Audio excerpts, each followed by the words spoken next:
is a presentation of Fox Sports. We are the Fourth. We are Minnesota.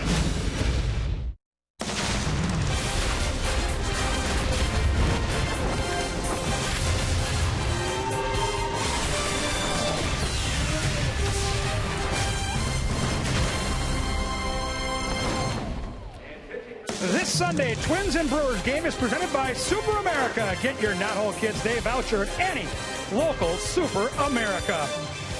It's game 3 of the border battle between the Twins and the Brewers. Milwaukee winning the first 2 so far. They've been led by the usual suspects as Ryan Braun, after missing Friday night's game, made quite the impact on Saturday. His 13th home run of the season. Once again, Milwaukee played from ahead. Twins will lean on Mike Pelfrey today, who's been great in this ballpark. 6th career start against the Brewers. His ERA at home just a shade over 2. Aaron Thompson in this series, a part of that Twins depleted bullpen off that busy series at Fenway Park. Mauder hopes that Pelfrey can avoid using the bullpen today. And Matt Garza, talk about an impact on the game. A quality start yesterday. 7 innings of work, just 1 earned run, 3 strikeouts, and no walks to earn the win. Welcome inside the ballpark here on a sunny Sunday afternoon in Minneapolis. A perfect day for baseball. And the 4 players we mentioned are a part of a very interesting class from Major League Baseball's draft. Tomorrow will be the 2015 draft, the 10-year anniversary of arguably the best draft all time. Look at the impact some of these players have had on Major League Baseball since that draft back there 10 years ago. Look at the names on that list, starting at the top end. Guys like Upton, Gordon, Tulowitzki. And yes, look at Ryan Braun in the mix, doing great things for Milwaukee. Mike Pelfrey, who gets to start today. So an interesting class within the class here at Target Field this weekend. As you take a look at the players on both teams from the draft back in 2005. Pelfrey, of course, drafted by the Mets. Matt Garza, of course, drafted by the Minnesota Twins, 25th overall. So he got a little revenge against the team that drafted him yesterday. And these guys spoke with us throughout the weekend about the excitement they had as young men to be included in a draft at all, and also looking back on being a part of maybe the best draft class of all time. That's something you work your whole life for, and you dream about, and that kind of is your foot in the door, kind of, getting that opportunity, getting drafted, and it's an exciting time not only for you, but for your family and friends and people around you.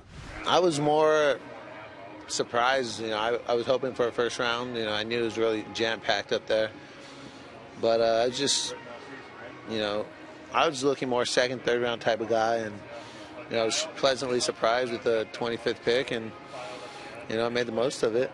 As I look at some of the careers and maybe some of the contracts that have been signed by some of those guys, it makes you feel like an underachiever. But I think as you look at the level that we're at right now, there's no such thing as an underachiever. Everybody who's made it here is here for a reason, and there's something special about that year. And, even the guys that I was drafted with, 4 out of the 5 all played in the big leagues in that first round with the Marlins. So it's funny, you think you've made it, and it's just starting. Certainly, I think I have a biased opinion, but I'd like to think since I've followed the draft over the last 10 or 15 years, it's certainly the most talented class I've seen. A lot of fun to be a part of it. So many incredible players, both from the college ranks and high school ranks. So certainly it's something that is proud for me to be able to look back and have been a part of. We'll have special draft coverage during our Twins broadcast from Target Field tomorrow night. When we come back, Dick Raymer and Burt Blyleven break down the impact of Mike Pelfrey and how he can shut down the free-swinging Brewers.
Sports North is presented by Menards. Save big money at Menards on all your home improvement needs. And by Dodge.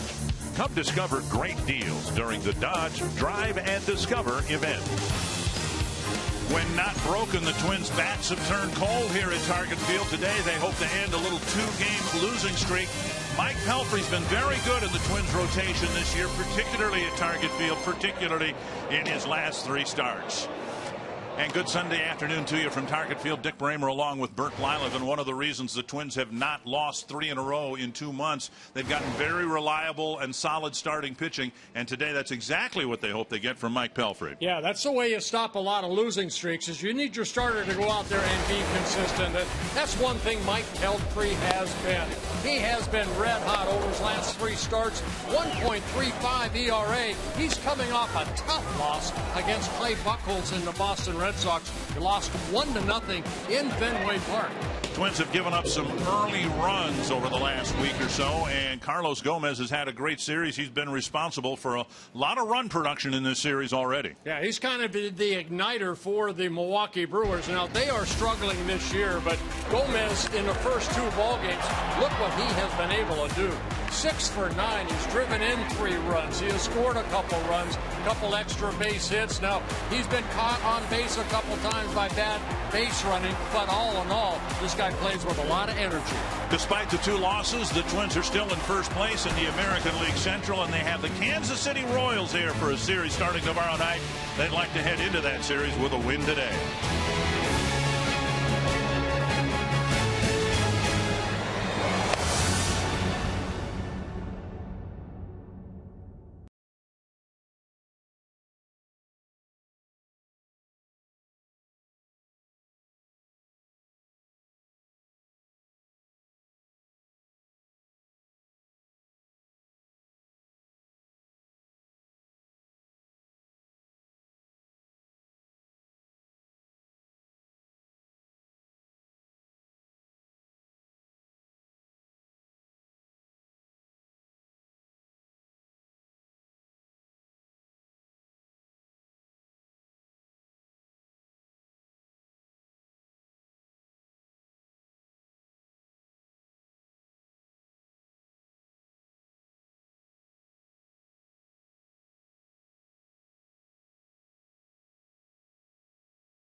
Got ahead of them and put them away. See if he tries to drop that splitter. That was it right there.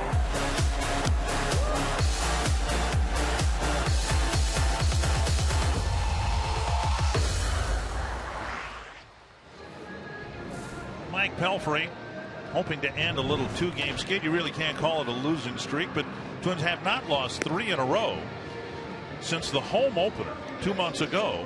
Was the 3rd loss in a row against the Kansas City Royals. Craig Counsell hoping that his team can respond eventually to the managerial change and play better baseball for the last 4 months. The Menards batting order for the Brewers: Carlos Gomez, Jonathan Lucroy, Ryan Braun, Adam Lynn, Aramis Ramirez, Gerardo Parra, Gene Segura with 3 runs scored in the series, Martin Maldonado, and Hernan Perez.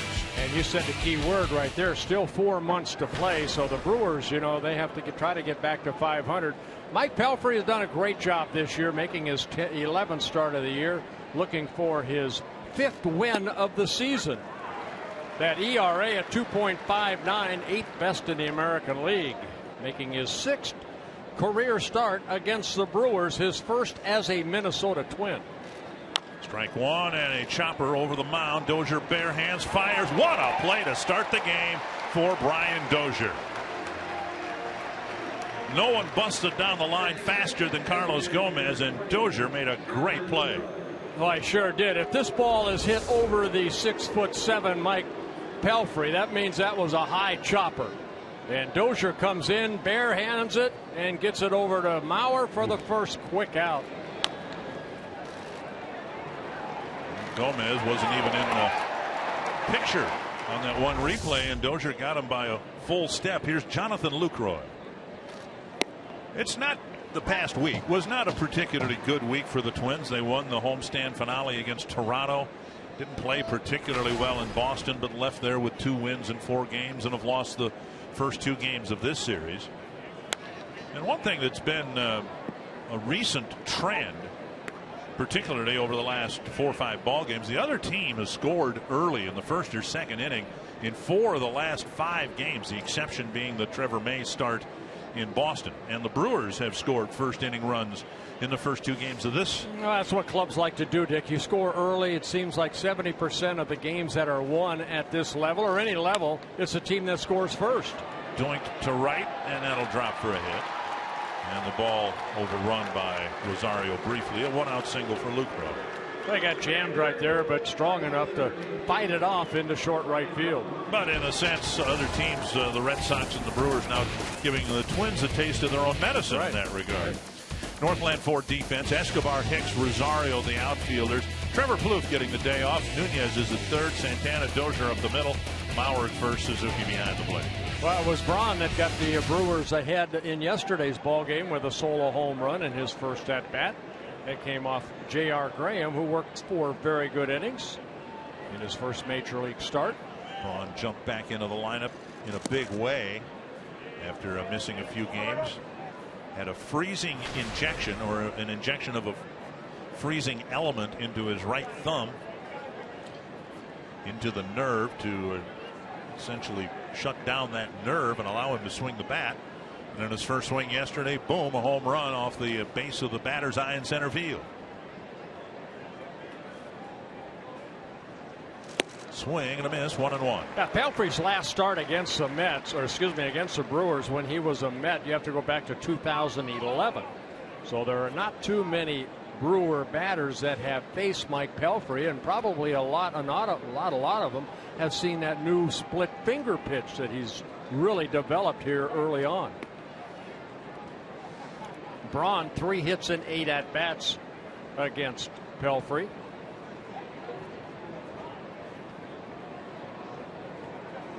Braun 31 years old in his 9th season with the Brewers. Fouled away.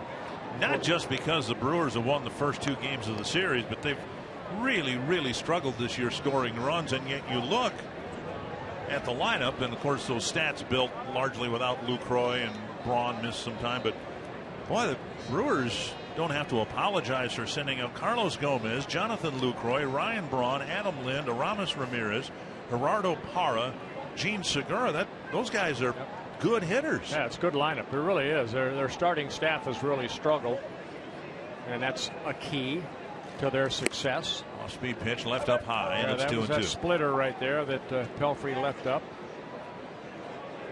Yeah, we talk about Pelfrey's last 3 starts. You can go back to his last 8 starts. 4-2, 2.20 earned run average over his last 8 starts, and 6 of those 8 starts quality starts. So he's been pitching very good. He's had 9 double plays turned behind him, second to Kyle Gibson on the squad. Is that the splitter or the slider? That's a splitter right there. 2 down. So Pelfrey showing Braun that new split finger and picking up a strikeout. See the ball just drop. the drop, but also the location. If he could throw that there 9 out of 10 times. See, Pelfrey in his last 3 starts been very, very good. Just 1 earned run allowed in all 3 of those starts. Not a strikeout pitcher. He never really has been in his career. Season high 7 strikeouts back in late April against the Tigers. That was it. 28 strikeouts now and 59 2/3 innings pitched for Pelfrey. Paul Molitor talked before the game today with the media about Pelfrey's increased confidence overall, but within that, the confidence in the split finger pitch. We've seen him use that pitch more frequently. It's a tremendous 2-strike pitch.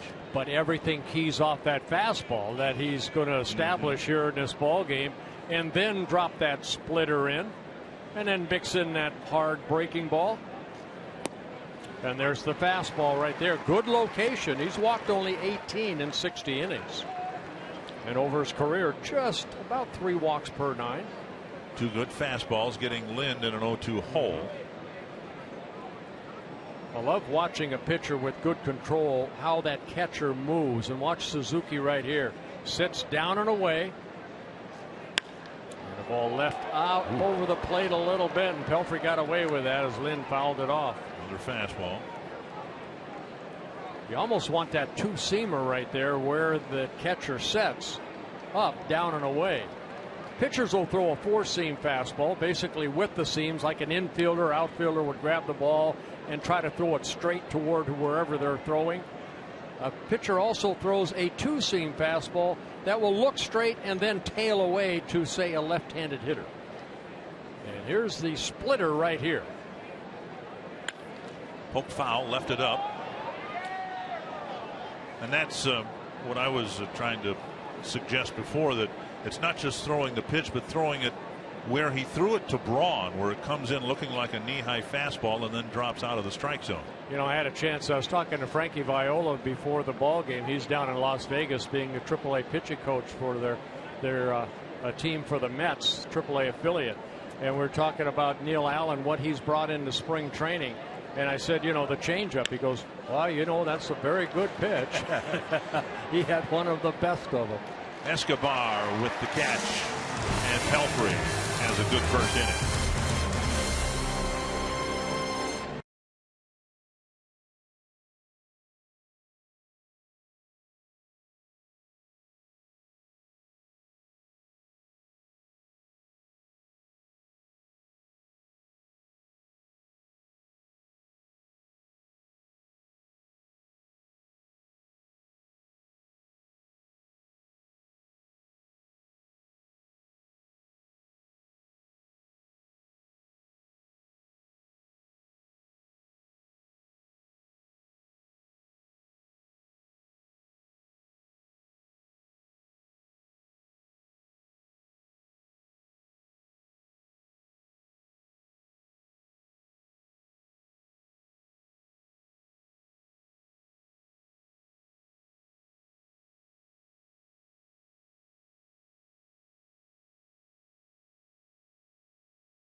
Play a better game, and within that, of course, the hope that they'll win a ball game. But 14-6 in the last 20 home games, but rare back-to-back losses here at home.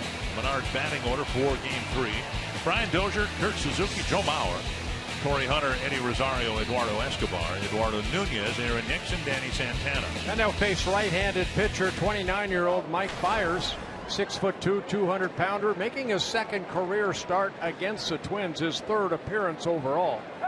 He defeated Liam Hendriks and the Twins back in 2012. Made one relief appearance. Dozier in the box, leading the major leagues in runs scored. He scored 47 runs, 2 of them yesterday. And he now leads the big leagues in runs scored. And also extra base hits with 32. 2 ahead of Josh Donaldson of the Blue Jays. Popped up short center.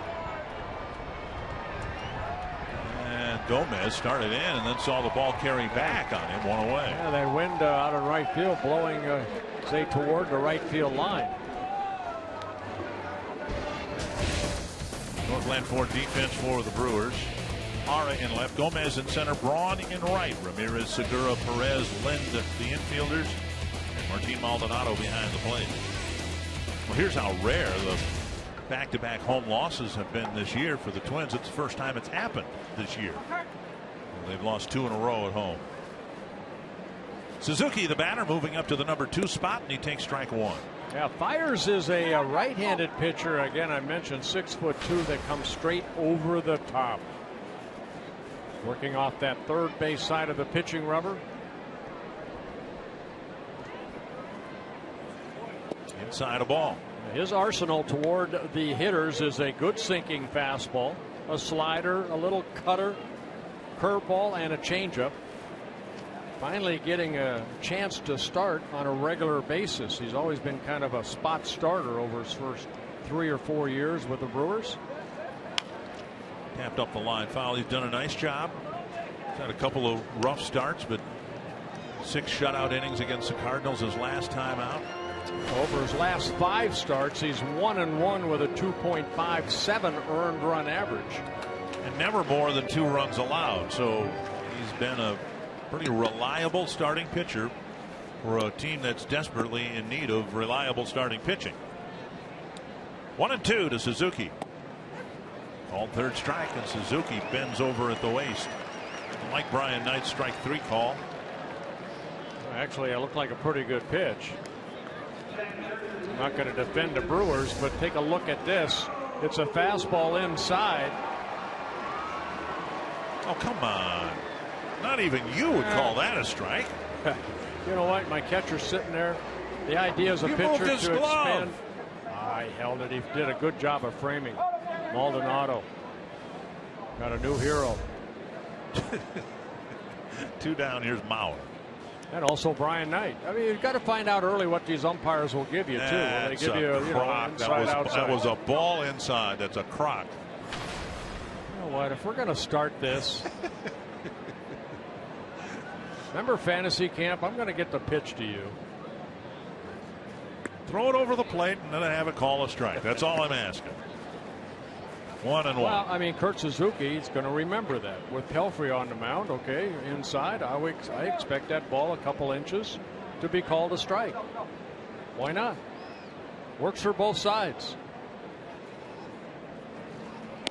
Next, you're telling me you want 2 hour and 15 minute. That to me is a better strike to the one to Suzuki. So that tells me right away Brian Knight might be an umpire that calls more inside that he's looking right at than away, because that last pitch looked pretty good. 2-1 to Mauer. Now 2-2. There's a strike. I guess that's what bothers me as a fan. Just the umpires sit up over the inside corner. They should not miss inside. They should know that should be almost 100% certainty balls and strikes over the inside corner. Outside, the way they line up, well, give him a little margin for error, but he's lined up over the inside corner again. Maldonado sitting away. Joe fouled it off. Let's go 3 pitches ago that I thought was a pretty good pitch. Let's take a look at this. Look at Maldonado where he's sitting right there. But look where the ball is. Yeah, Fox Tracks does not lie. Never did like Fox Tracks. 2-2 to Mauer. You got to pitch to the umpire too. No, you don't. Yes, you do.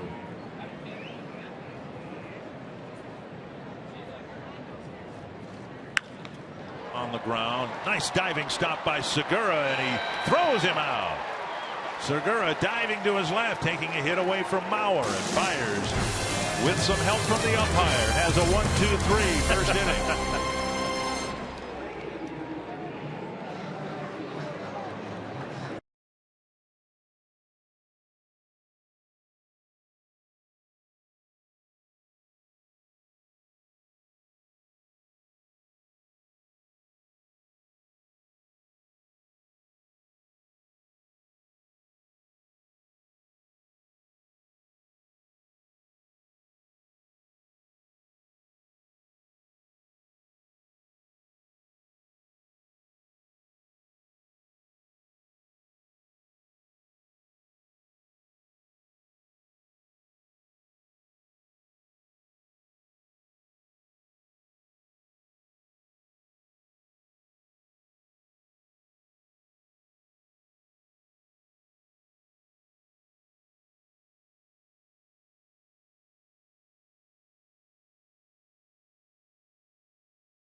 big day in sports yesterday as American Pharoah became the 12th horse all-time to win the Triple Crown in horse racing. Hadn't happened since 1978 when a firm did it.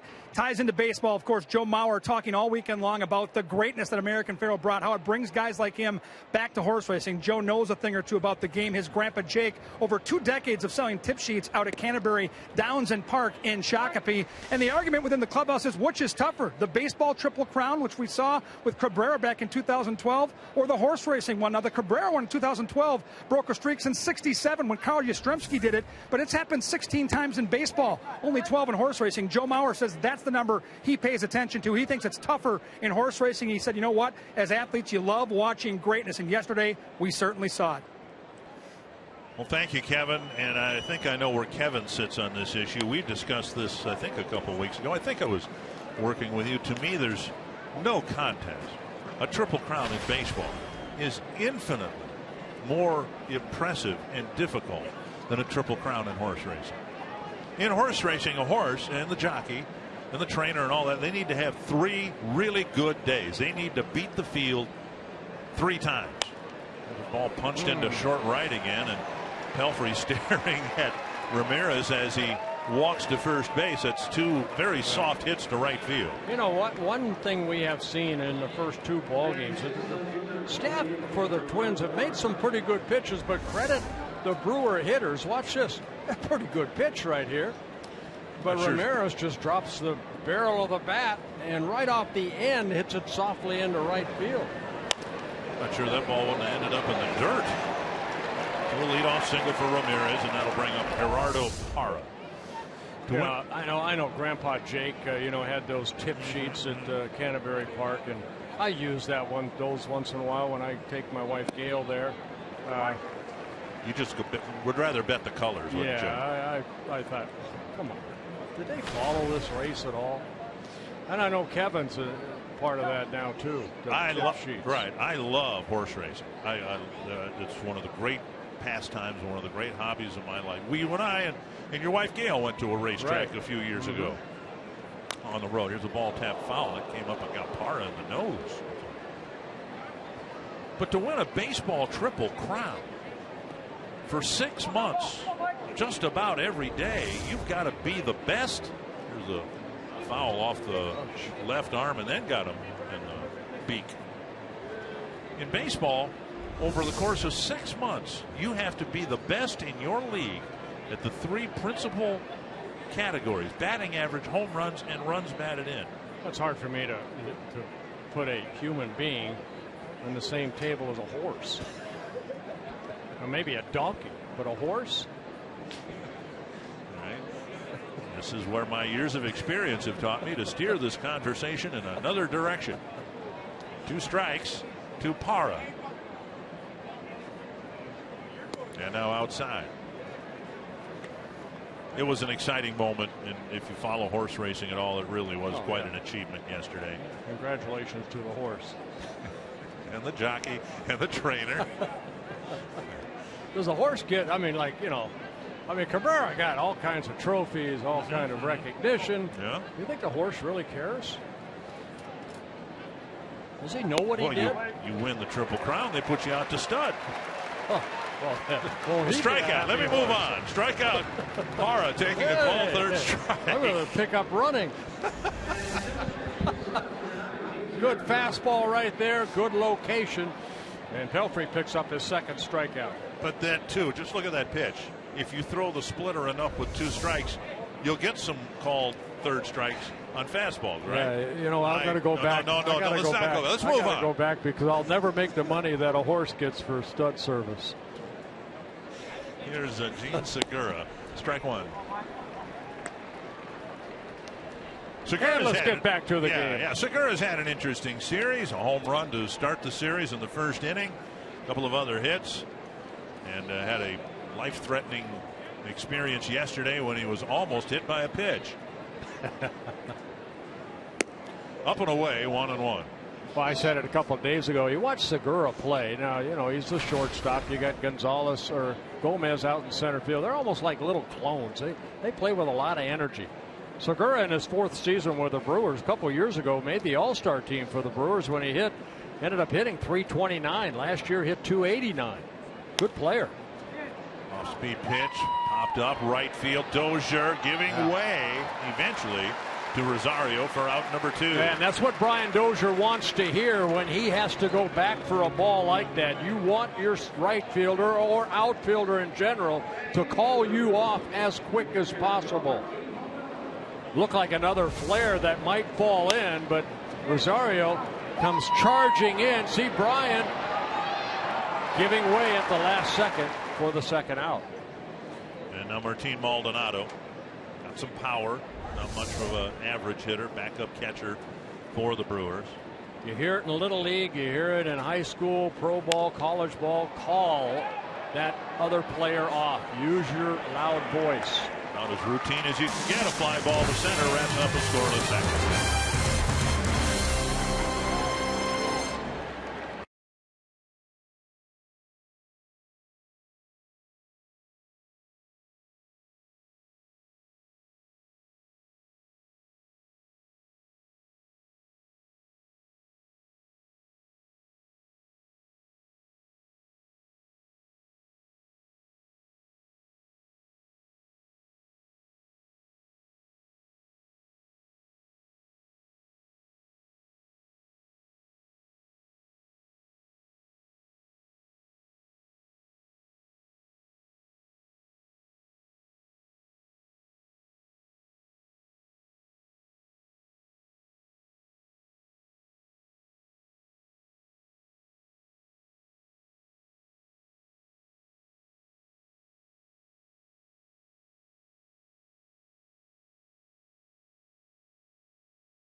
Hitting cleanup.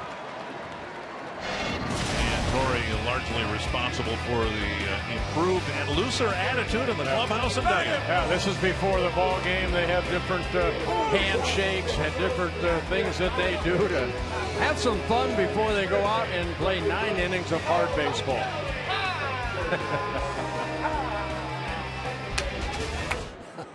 Here's Hunter to start the second. Whoa! Whoa, watch out. Myers throwing one head high to Hunter. Myers having one get away. Thankfully, Hunter was able to get out of the way last September. Giancarlo Stanton was unable to get out of the way with Myers on the mound. 1-0. And Maldonado can't catch that one. It's 2-0. Myers coming into the ball game, 19 walks, 2 intentional in 58 innings pitched. He has averaged over a strikeout per inning pitch. Came in 69 strikeouts in 58 innings. Struck out Suzuki in the first inning. Swing and a miss, 2-1. Paul Molitor this morning talking about how as a manager you don't want to overreact. You got to put it in perspective. The Twins have just lost 2 ball games in a row. And I think Twins fans in the first 2 months got spoiled with how well the team played for such an extended period of time. 3-1 to Hunter. This is a team that still is in first place in its division, has the 3rd best record in the major leagues. That is foul wide of third, 3-2. Well, one thing about baseball, and we always hear it, you know, I did it as a player, is that, you know, okay, you did the best you could. Maybe you lost a ball game. You think about it, and then you move on. And that's what the Twins have to do. And, you know, you saw them having fun in the dugout, whether you win 10 in a row or lose 10 in a row. you still find a way to get that energy back up for that game today. And Hunter takes a leadoff walk to start the second. Rosario will bat next. Tomorrow is Minnesota Twins Military Monday, presented by Fox Sports North. During every Monday home game, active military members or veterans with a valid ID and up to 4 guests can receive half-price tickets in home plate view seating locations. Tickets are available at the box office on game day only. Visit foxsportsnorth.com. Click on upcoming events for more details.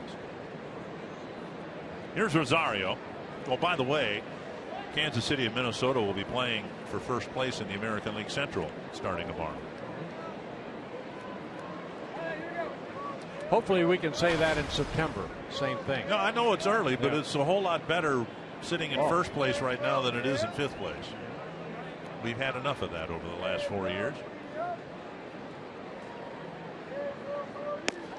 As hitters in the Twins lineup have struggled, and there have been a lot of them.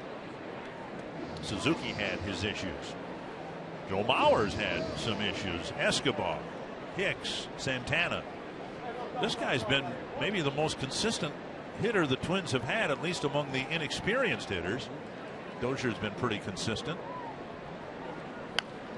And he has struck out a lot, but he hasn't at any point looked completely overwhelmed. And if he does strike out a couple of times, he's just as likely to line a base hit up the middle in his 3rd at bat. In other words, things haven't, to this point, snowballed on Rosario like they seem to be snowballing on Danny Santana right now. He's had a nice little 8-game hitting streak already. Rosario. 1-1. Good contact hitter. What we've seen, even though he has struck out, 24 times in 76 at-bats. He likes that ball up. He'll slap that ball to left center or right field, right center, if that ball is up in the zone. Single and a double in the game yesterday. Rosario playing his 24th game on the season. On the outside corner. Hicks has played every game since his call up, and Rosario's been in there on an everyday basis as well. That's what's amazing. I mean, this team is 4th in the league in run scoring, and not much, frankly, has gone right. Vargas was supposed to be a big bat in the middle of the lineup, and he's been down in Rochester for several weeks. Danny Santana in spring training, the debate was, should he hit 1st or 2nd? And now he's hitting 9th and struggling there. There's a ball hit to left center field. Parra racing to the gap. He won't get there. Hunter around second, on his way to 3rd. He'll be waved home. And Rosario is going to try for 3rd, and he will score because the shortstop Segura threw home. Rosario to 3rd. Rounding 2nd, and Segura with a very poor decision to throw home. He's got to be told by Perez, who's right behind him, the second baseman, to either hold it or throw it. And I said the word yelling in last inning about your outfielders. Also on cutoffs, that trailer has to let that defender know where to throw the ball. Good piece of hitting by Rosario, taking that ball the other way. And you can see it going all the way to the track. By the time Parra could get it back in, he does hit Segura. But you see Perez right there almost in his ear. And he should have said, hey, you know what? Go to 3rd. Hold the ball. Ball whistled down the right field line. Rosario will score. Escobar to 2nd. He wants to go to 3rd. Relay to 3rd. Not in time. Backed up by the pitcher, fires. A walk, a double, a triple, and a quick 2-0 lead for the Twins. That's how quick it can happen at times. Escobar with his first triple of the year jumped on that first pitch by Fryer. Lind, the first baseman for the Brewers, playing off the line. And Escobar on a fastball about thigh high pulls that ball down that right field corner. Now it's up to the runner right here. Escobar hustling out of the box. Right here, he picks it up again. I can make it over to 3rd.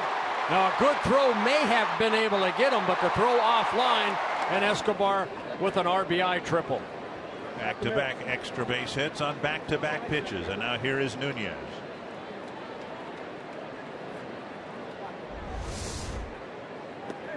Very slow breaking ball, 69 miles per hour over the head of Nunez.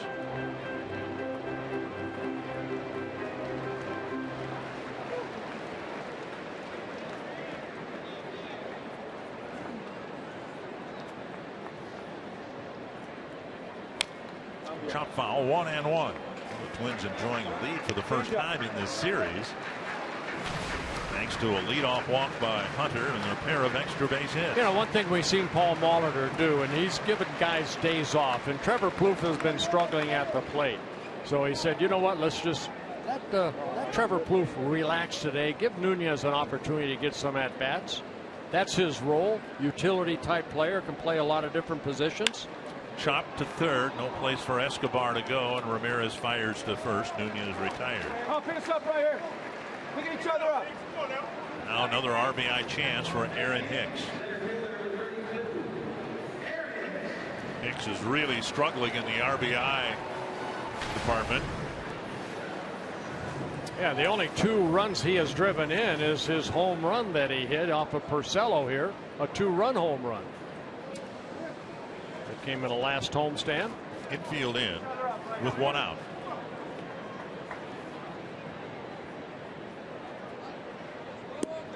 Takes an off-speed pitch, strike 1. Aaron Hicks has come to the plate with 43 men on base and has driven in 1 of the 43. And that came on his home run. A frustrating at bat yesterday with the bases loaded and nobody out. Fouled back, 2 strikes. Yeah, that's a pitch right there. You would like to at least hit a fly ball, get a sacrifice fly right here. Against a pitcher, Fires, that has averaged over a strikeout an inning. And you're going to find out what he thinks his strikeout pitch is here. And Twins will look to see what Hicks's 2-strike approach is here to make contact, get that runner in from third. Inside, 1-2. You know, it's funny, isn't it? I mean, for better part of 2 months, the Twins were getting key hits in situations like this or productive outs. And you don't do it for a couple of games. The Brewers have done that well, and they've won the ball games. We'll see if Twins can get a productive at bat, a hit or an out from Hicks here in the 2nd inning. Back to the pitcher. 2 down. Even that swing right there looked like a defensive type swing with 2 strikes. He didn't really attack that ball. Just kind of hit it softly back to Fires in the 2nd out. So Hicks again unsuccessful in driving in a run in scoring position. Danny Santana. The Twins would love to see Santana get a big 2-out hit, not just to produce a run, but to start building the confidence of their shortstop. Santana bounced into a double play to end that mid-inning threat yesterday, and he doesn't bounce into too many double plays. Strike 1.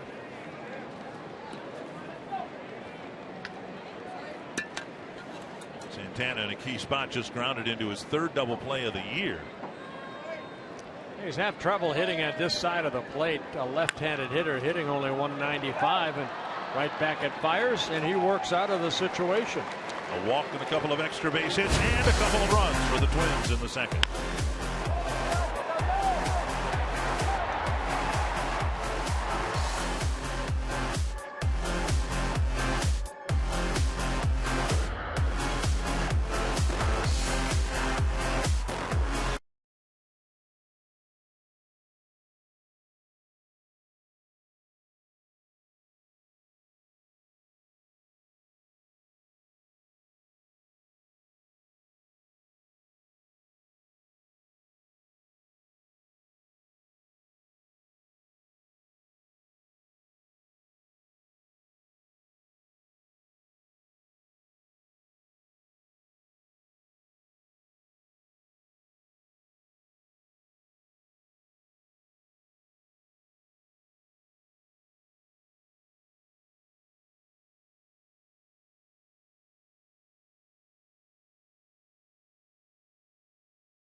fielders with extra base hits and a 2-run second.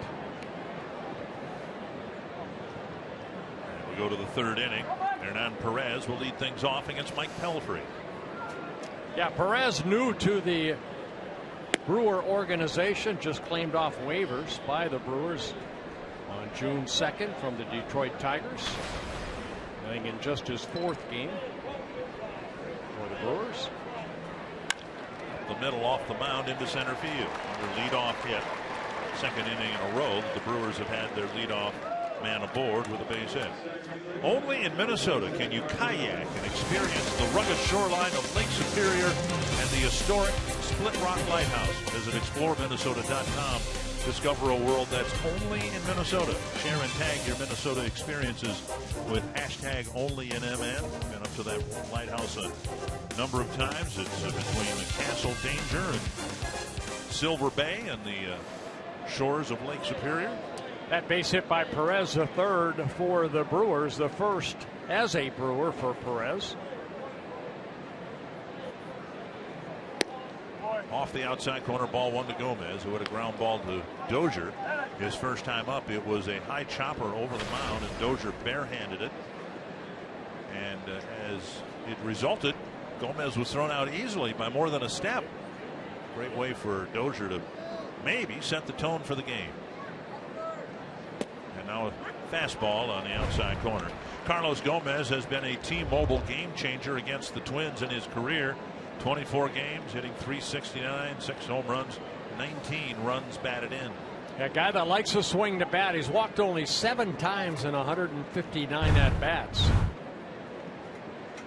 So he's looking to swing at a pitch.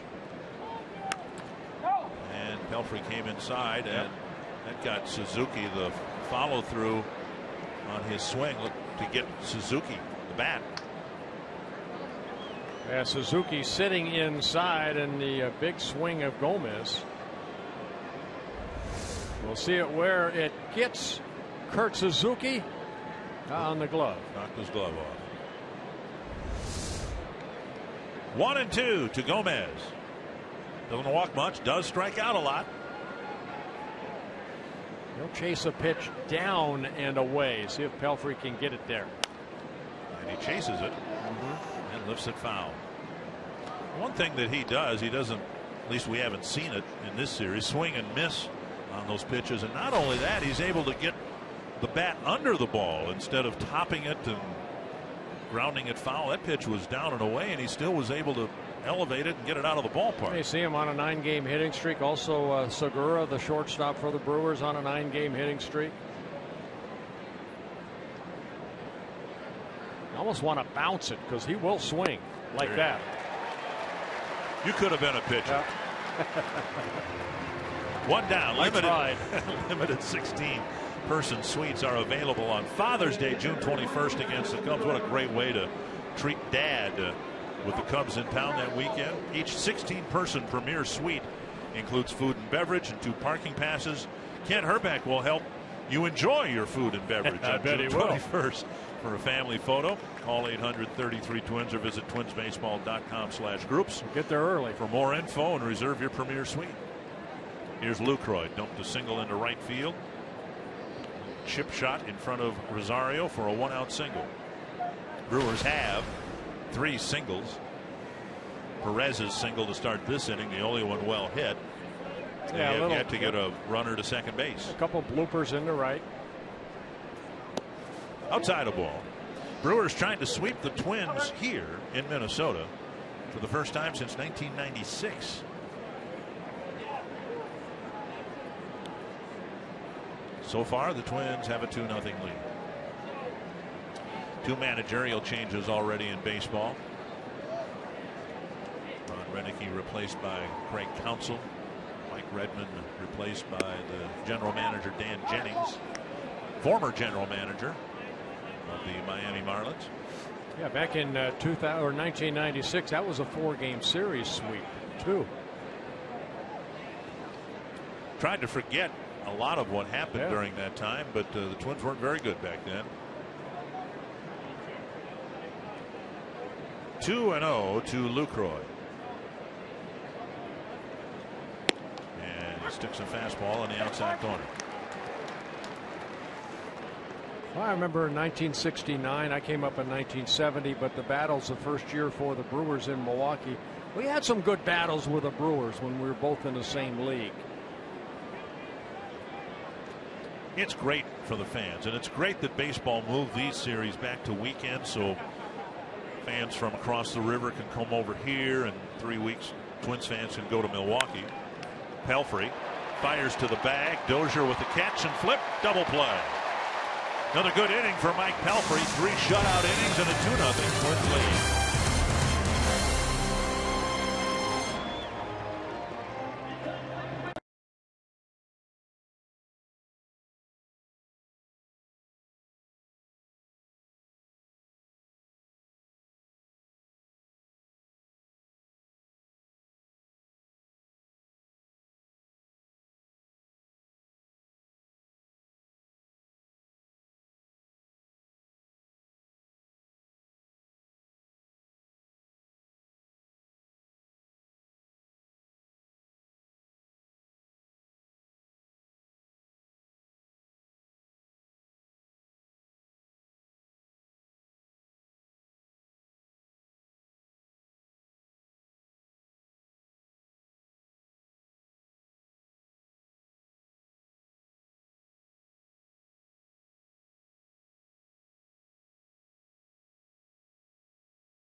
Sports North is presented by Century Link, your link to what's next.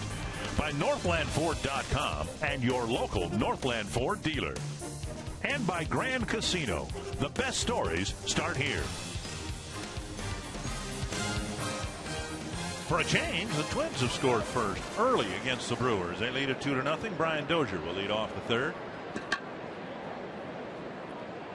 Dozier takes strike 1.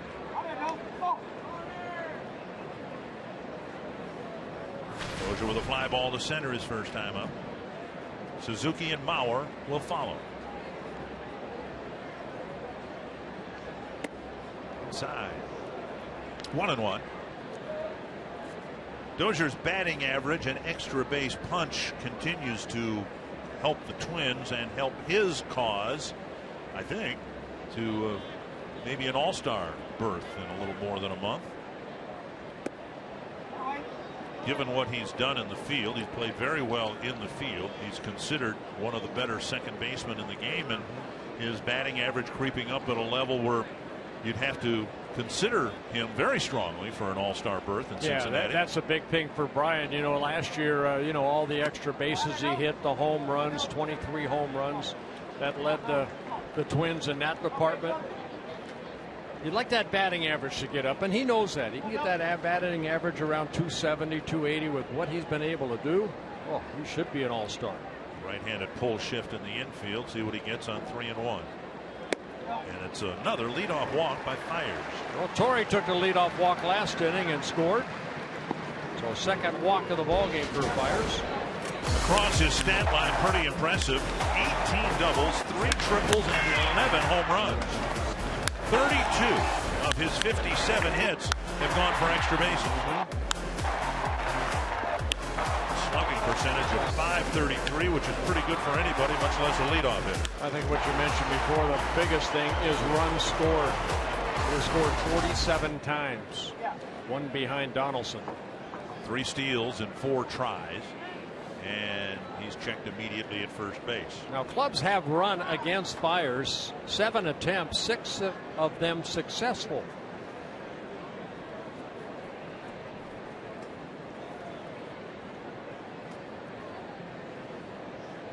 He's pretty quick home as far as his lower part of his body, but he's got that long arm right there. He really drops that ball almost like Fisher with the Washington Nationals. Straight over the top. Fister, excuse me, Fister. The Jim Palmer type of delivery. You have that long arm that drops back behind your lower back. Dozier again scampers back. Twins haven't been in position to do much running this past week because they trailed in most of the games, most of the innings of the games, but now a 2-0 lead. Might see the Twins be a little more aggressive.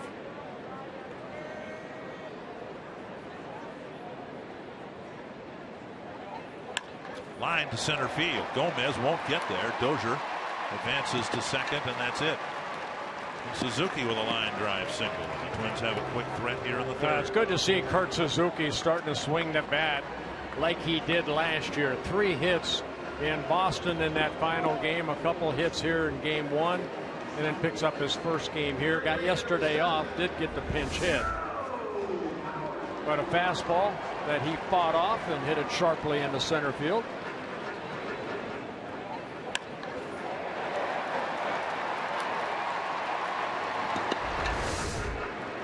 And now Mauer. Twins got a walk, double, and triple in their first 3 plate appearances in the second inning. Now a walk and a single. Mauer with 34 runs batted in.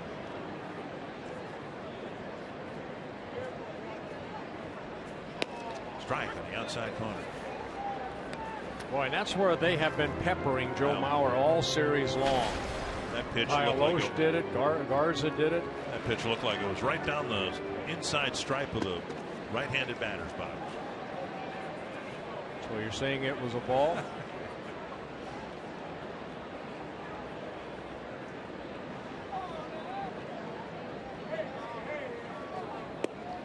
There's another one. That one looked like it caught the corner, and it's 0-2. I guess what I'm saying is it's smart of Fiers or any pitcher to throw it out there if there's a reasonable chance it's going to be called a strike.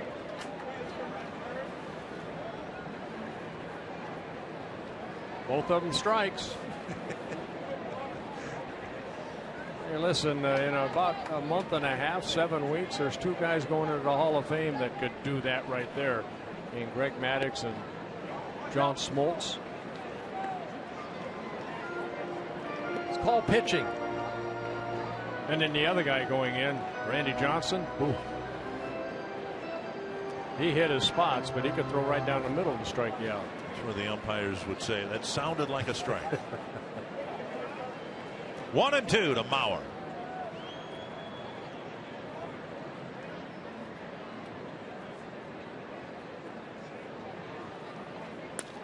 Liner to Segura. Oh boy. And he'll turn it into a double play. Yeah, tough play for Dozier right there. You're kind of in no man's land. So 2 down. Second time that Mauer's made a bid for a hit. The same spot in the field. Segura's gotten it both times. You can see that the shortstop Segura shading Mauer up the middle, and he reaches out and able to snare that line drive and then go tag second for the double play. In the first inning, it was a fairly hot ground ball hit to the same spot in the field. Segura sprawled, caught it, threw him out. Here's Hunter. Runner at first now, 2 down. Down and away, ball 1.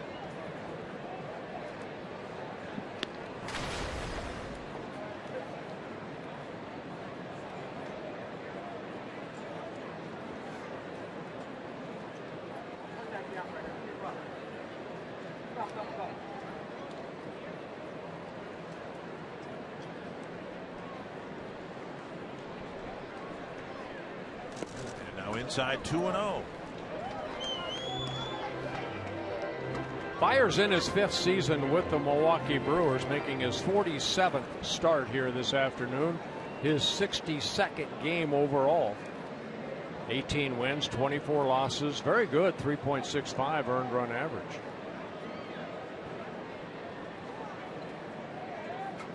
A high fly to left. Way up there. Parra with a long wait. And the inning ends. Promising start, but a line drive double play. It's a 2-0 lead. As we go to the fourth, Ryan Braun will lead things off.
Twins, and today Tim Laudner's birthday. We hope it's a happy one.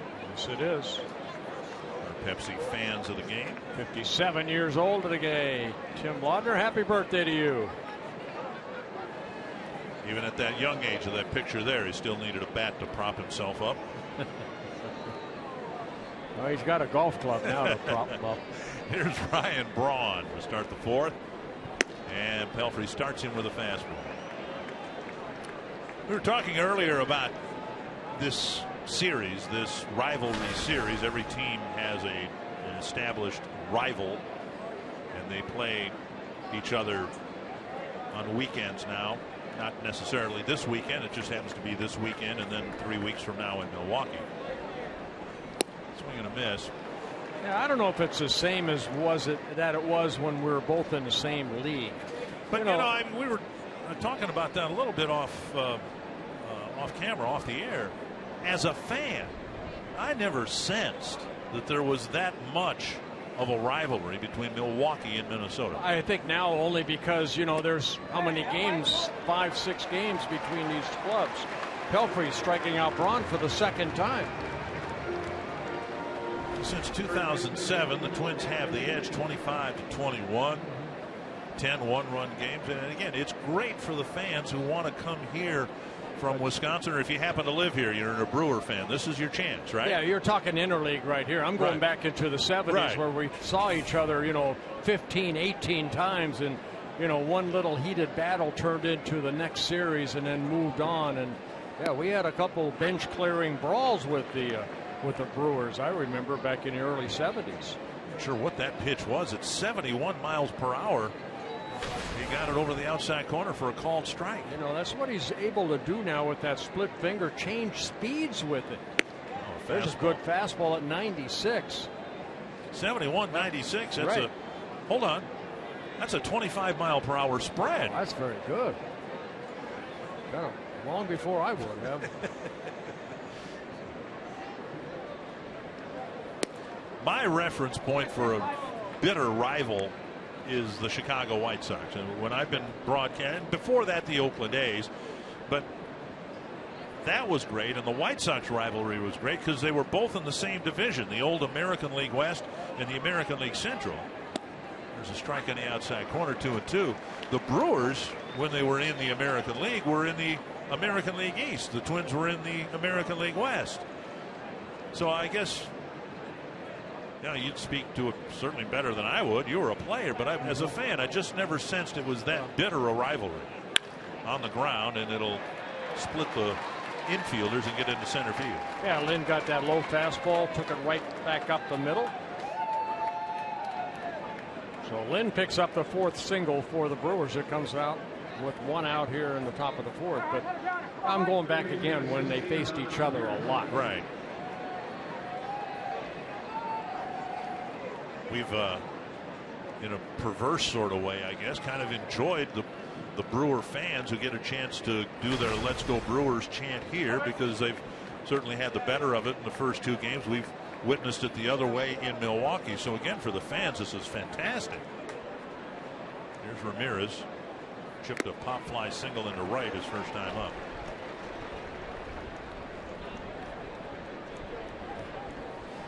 I mentioned Ramirez announcing before the season this is his last season. I don't think this is the way he expected it to go. Comes into this at bat hitting only .208.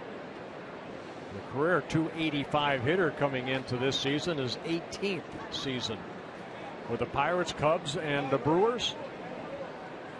Inside, we've seen Pelfrey do that very effectively this year, pitching inside and making body parts move. Well, that's that 2-seamer I was talking about earlier. A little bit of movement down and into right-handed hitters, and then opens up the outer half of the plate with the 4-seamer. Neil Allen keeping an eye on his tall right-hander.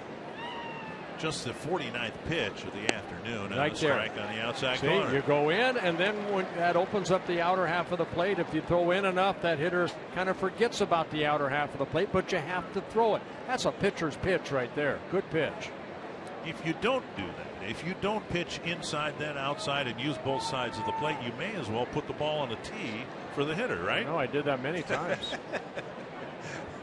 1-2. Man.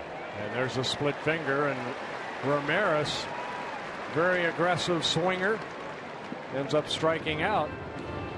Braun on a half swing and Ramirez on a wild swing. A couple of strikeouts here in this inning. So strikeout number 5. You see the movement of that split finger straight down.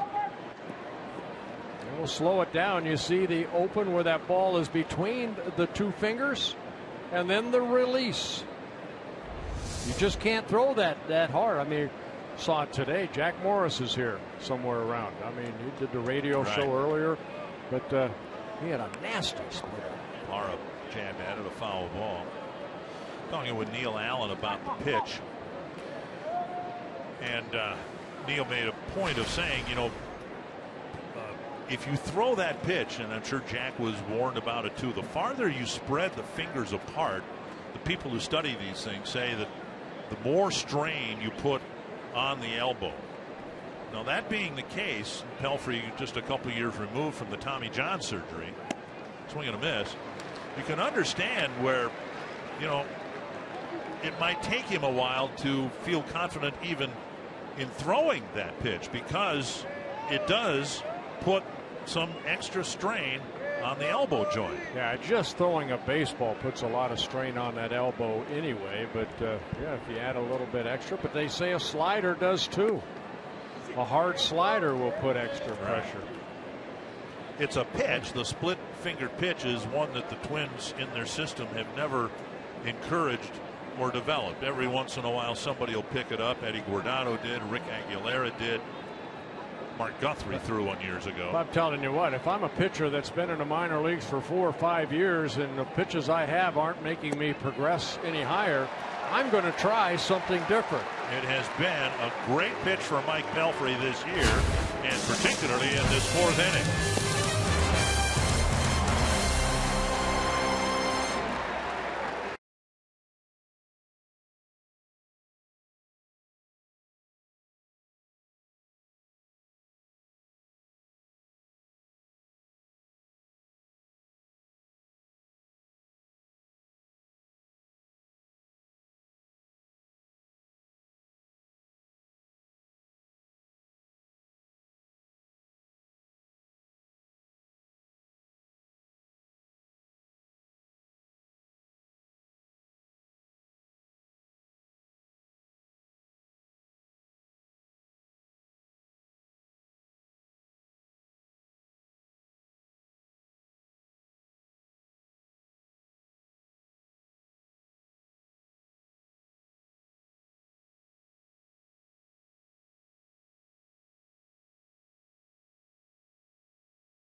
Twins baseball on Fox Sports North is presented by Super America. Get your Knothole Kids Day vouchers at any local Super America. It is a beautiful day for baseball. My goodness, a gorgeous Sunday afternoon, partly cloudy skies, temps in the low 80s. Fantastic weather for baseball. The Twins have a 2-0 lead. Eddie Rosario doubled to left center field, doubled in a run, and then later scored on the next pitch when Escobar tripled. And Fiers, for whatever reason, has had a terrible time throwing strikes to start an inning. He had a leadoff walk in the second. Hunter and Rosario ended up scoring that inning. He also walked Dozier to start the third. 2-0 to start the fourth with Rosario.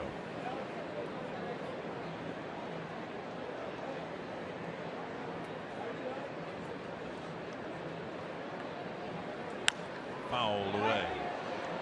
So it's your contention that if you're toiling in the minor leagues and you're having a hard time breaking through, and maybe your repertoire of pitches isn't enough to break through, why not try the splitter? Well, yeah, that or something else. We just saw Stephen Wright in Boston, the knuckleballer. He spent 4 or 5 years in the minor leagues, and he really wasn't going anywhere. And he had a coach, Charlie Huff, that suggested, why don't you start throwing a knuckleball? Try it.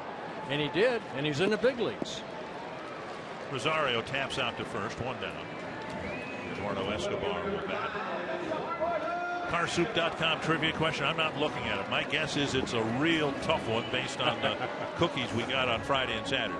Who are the two Brewer pitchers with the most career wins against the Twins? Well, it would be somebody from the olden days, I would imagine, when teams used to face each other quite a bit over the course of a season. Escobar with a swinging strike one. Yeah, I faced the Brewers a lot during my career because of the so many games we played. Pete Vukovich, maybe? Yeah, maybe Mike Caldwell. Oh, there's a good one. I like that one too. Check your swing, 1-1. I was going to say Bill Schroeder, but he was a catcher. He and might have since caught. He's in the house. Right. Well, yeah, I'm sure he caught. I know he caught Vukovich and also Mike Caldwell. Outside now, 2-1 to Escobar. Twins would like Escobar to start hitting. Got some holes in the lineup over the last week or so that have developed. Well, he jumped on that first pitch in the second inning, hit that RBI triple. Swing and a miss, 2-2.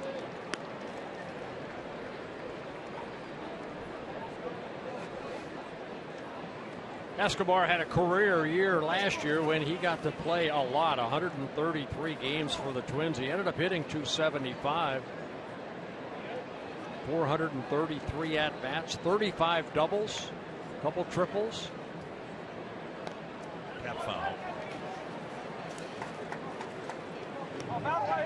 This is the second interleague series for the Twins. They took 2 games in Pittsburgh.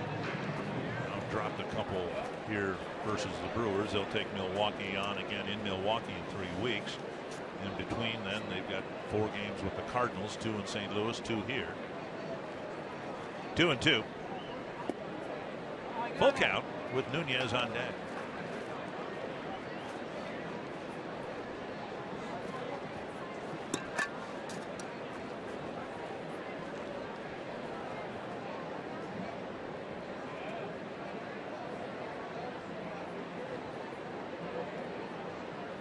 Pulled foul.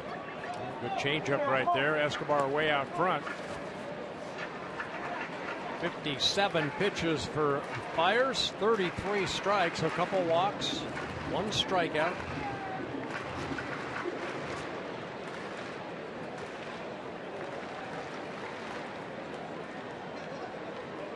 The 3-2 coming to Eduardo Escobar.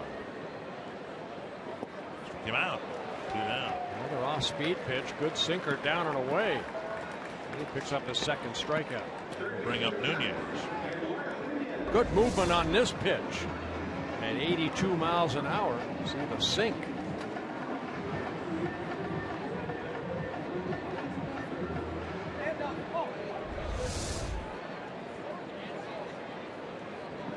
Nunez hit a bouncer to third his first time up. Twins got 2 in the second. Should have had a third run. Escobar was at third with nobody out. Nunez hit a chopper to Ramirez. Hicks and Santana hit comebackers to the mound, and the Twins left Escobar at third. After the second run had scored, up and in, 1-1.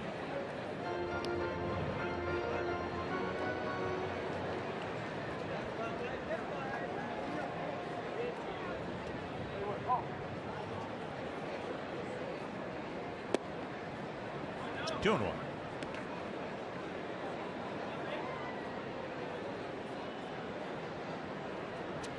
Good crowd on hand here at Target Field. We'll hope for good crowds in the Kansas City series starting tomorrow night. 3-1. Nunez not one to draw a lot of walks. He's drawn 3 of them this year in 47 at bats.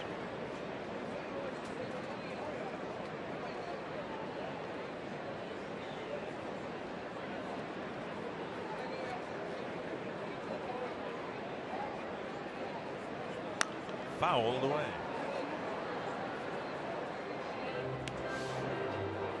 Eduardo Nunez, 27 years old. He's in his second season with the Twins.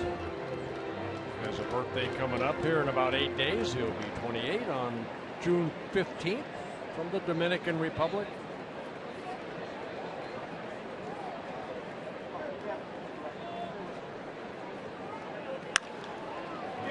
Hard and under the glove of Perez, and Nunez is aboard with a base hit.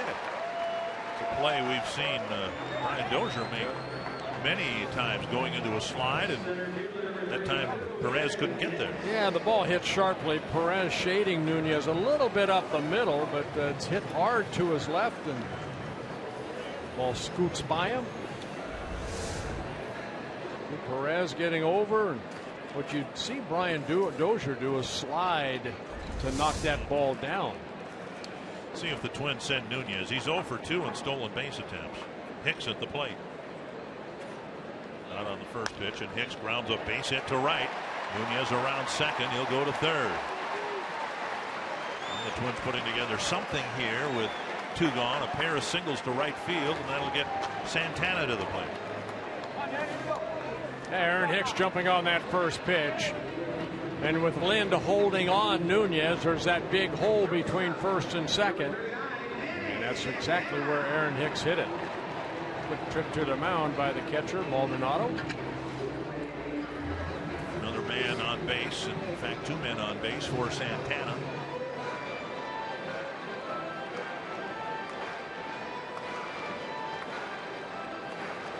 I think the best way to describe Santana, based on people who know him a lot better than I do, he's very introspective and wants very hard to do well, both at the plate and in the field.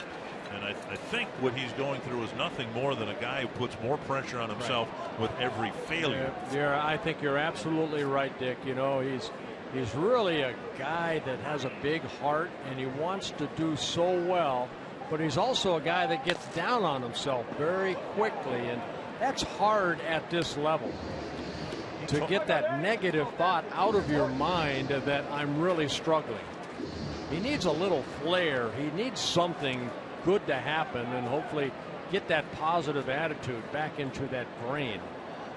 Right now it's negative. And it'd be nice if you could get a 2-run double here, and that would immediately turn things around. Even but it a probably base hit. Yeah, but I mean, just it's not going to take one at bat or one game. It's a succession of them to get him back to where he was for almost all of last year, when he never really experienced failure up here. Right, but it could be one at bat. It could be this at bat right here that he gets a pitch away and slaps it the other way and gets them going, and hey, that's a positive. 1 strike to Santana. Twins leading 2-0. Couple out there for Santana to drive in here with an extra base hit. First pitch inside, and see where he goes with this pitch. Fires.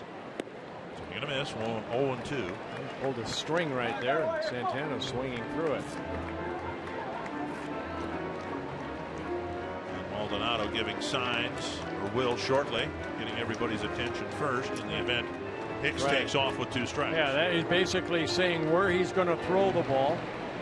He could throw the ball back to the pitcher. He could fake and throw to third. He could throw to the shortstop that's maybe covering the bag on the infield side. A lot of different plays. 2 strikes to Santana. And strike 3. Won't have to worry about that play. Claps his hand into his glove 3 times after stranding 2 Twins in the 4th.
Leading 2-0. Mike Pelfrey to the Brewers in the 5th. The first pitch fastball up high, ball 1.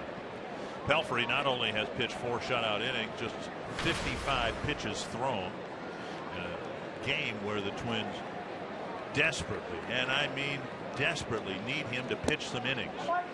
With the split doubleheader in Boston the other day and pretty much a bullpen game yesterday, the Twins really need Pelfrey to, if at all, he can give them at least 7 innings. 2-0. Chopped, and Pelfrey's going to have a tough play, and no play. Maurer with a nice scoop to keep Segura at first base. Yeah, that swinging bunt right there, really nothing anybody could do. Pelfrey got to it first before Nunez could, but Segura and his speed, and you're right, Joe Mauer, nice play coming off the bag to keep the ball in his glove.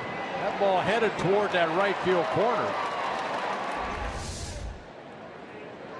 The Brewers have 5 hits, and 3 of them have been very soft hits, scratch hits.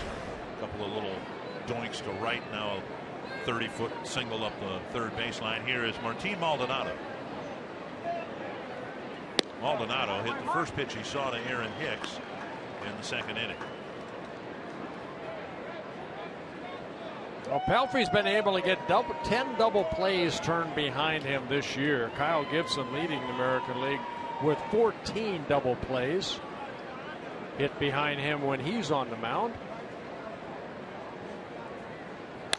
Driven foul, 2 strikes. A strikeout on the first, a strikeout in the second, a strikeout in the third, 3 of them in the 4th. Yeah, 6 strikeouts total for Pelfrey.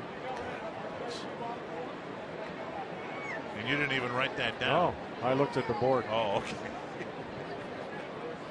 I thought that was instant math on your part there. I was impressed there. Thank you. Thank you. Dug out by Suzuki, 1-2. Yeah, keep an eye on Segura. He kind of had a little walking lead over at first base He has 6 stolen bases in 7 attempts.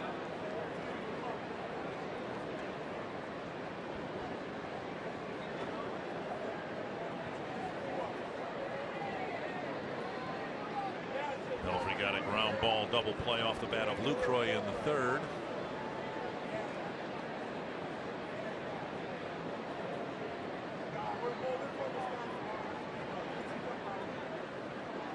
And it's just a subconscious thing that I do. It's not a conscious thing. Catcher's up with a runner at first, and I don't even consciously think, well, catcher's a candidate for a ground ball double play, because they don't run particularly well. Typically. Well, as a pitcher, when you see a guy as big as, say, Maldonado is, if you can get a ground ball, you're thinking, I need a double play right here. I need to keep the ball down and hopefully hit it at somebody just like that. See? But you did it consciously. Yeah. I'm telling you, it's just a subconscious thing for me.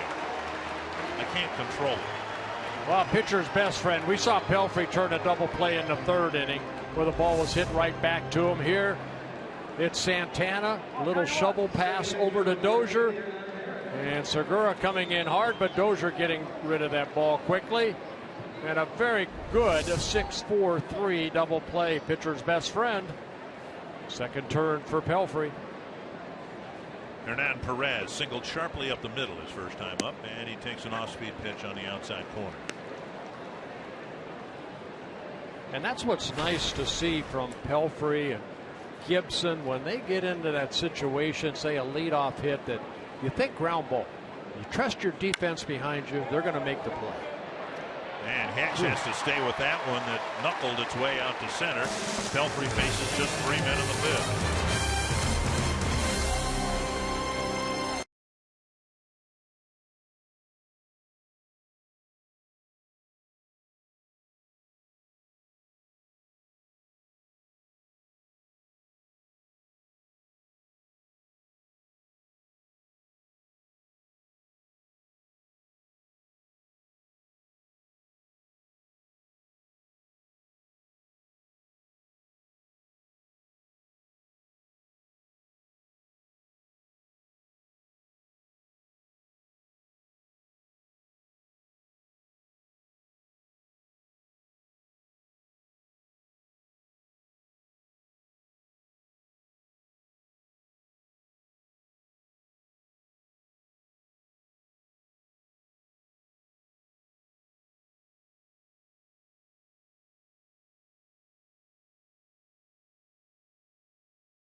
Family day at the park. What a beautiful day for baseball. Twins in the saddle by a couple. We're sitting in the middle here of the Minnesota State Lottery winner's circle. That means somebody's got 100 scratch-off tickets from the Minnesota State Lottery.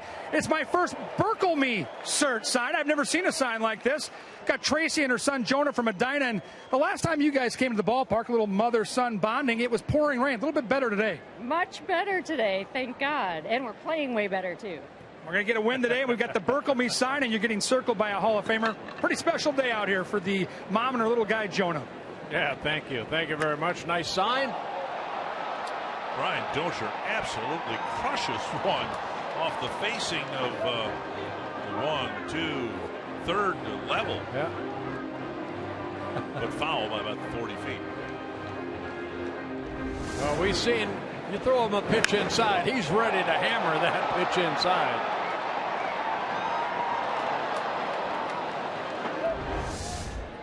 1 strike. Gonna miss.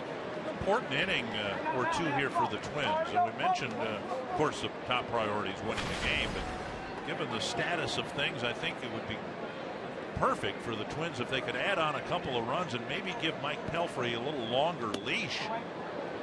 Almost hit Dozier 1 and 2 in terms of pitching 7, maybe 8 innings, and Glenn Perkins is rested. No problem there, but pretty much everybody in between's been overused.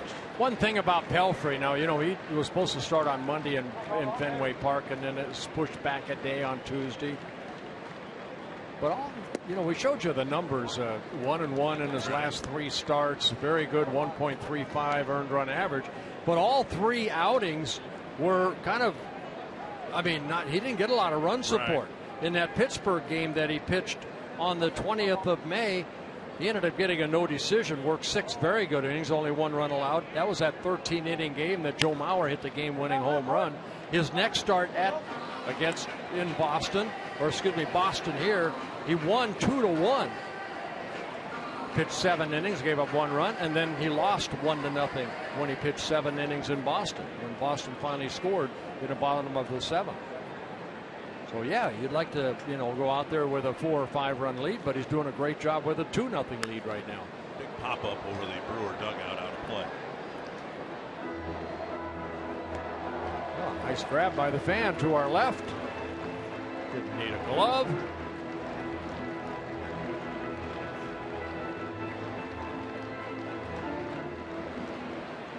And Fire's job is to keep the game where it's at. Twins scored a couple runs in the 2nd inning. Up and in, now 3-2. Fiers has issued a couple of leadoff walks, paid for the first one in the 2nd inning when the Twins scored their 2 runs. His longest outing of the year, 6 1/3 innings. Just throws a lot of pitches in a short amount of time. That one against the White Sox in Milwaukee back in the middle of May. Another towering pop-up into the seats. Well, whatever it would take, and maybe a couple, 3 runs would help the cause in that regard. But if the Twins can get through this game with as few as 2 or 3 pitchers, that would really help set things up for the next series and give these guys a bit of a break. Foul. Talked with J.R. Graham this morning, and he felt like yesterday he could have gone another inning, but the Twins didn't want to send him out there for a 5th inning, in part, I'm sure, because they'd like the idea of maybe bringing him back in a couple of days, maybe the 3rd game of the Kansas City series, and have him available. Had nothing to do with his effectiveness. He gave up a home run, and that was all he gave up essentially in 4 innings. I thought for his first major league start, I thought he pitched a whale of a ball game. Wicked hop, took a big hop over the glove of Ramirez, and Dozier will start the inning with a single. Good at bat for Brian Dozier. Tomorrow, don't miss Team USA's first game as they battle Australia on Fox Sports 1. This is in the World Cup, of course. Plus games all weekend long on Fox, Fox Sports 1, Fox Sports 2, and it's all streaming live on Fox Sports Go. Leadoff man is on here in the 5th. Let's bring up Suzuki. Suzuki called out on strikes in the 1st, singled in the 3rd.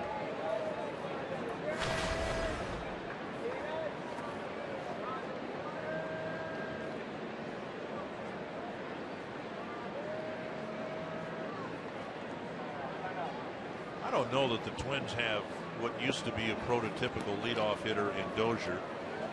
Torrey Hunter did very well in the number 2 spot, but I was telling you before the game, I like Suzuki as a number 2 hitter because he's got good bat control, can hit to the right side of the infield almost on demand. He'd be a perfect guy, I would think, to put the hit and run on. Right. Dozier stays put, and the ball lifted foul over the Twins dugout. And if I remember right, when he was with the Oakland A's, that's where he hit. He hit up in the order because he good handler of the bat. Now you have Torrey Hunter, but Torrey over the last couple of years in that Detroit lineup was hitting 2nd, right.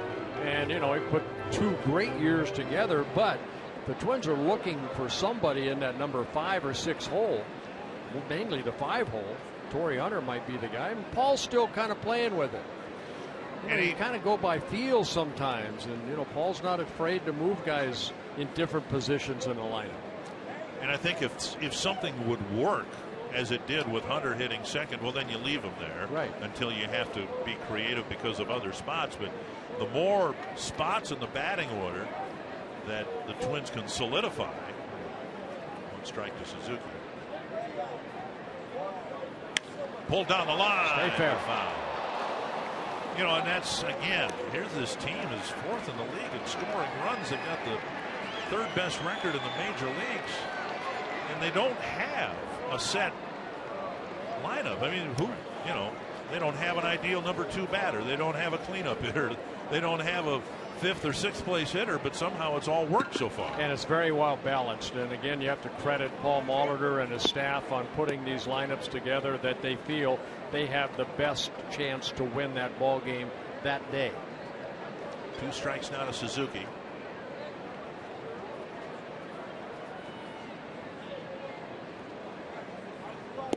Outside 1-2. You know, in '87, and I'll go back to that, is, you knew that Dan Gladden was going to lead off. You knew that Kirby Puckett was going to hit third. You got Gaetti, and you have Herbeck and Bernansky. This team doesn't have much of a presence in the middle of the lineup at all. And now Trevor Plouffe's really been struggling the last few games, getting the day off today. 1-2 to Suzuki. And I think what it says, yeah, the Twins have had some issues, but other teams have, to this point, even more issues than the Twins have. You know, everyone would like, to have a 30 home run a year guy in the 4th, 5th, and 6th spots. The Twins don't have that, but nobody does. Nelson Cruz goes over to Seattle, and they think, he's that guy that's going to carry us to the promised land, and it's the Mariners that have been struggling. Cano's not doing much, and they don't have much of a supporting cast around Cruz. Yeah, 8.5 games coming into today's play behind the Houston Astros in 4th place. 2-2 to Suzuki. Dozier goes. Suzuki drives one foul down the left field line, and now he on his follow through hit Maldonado.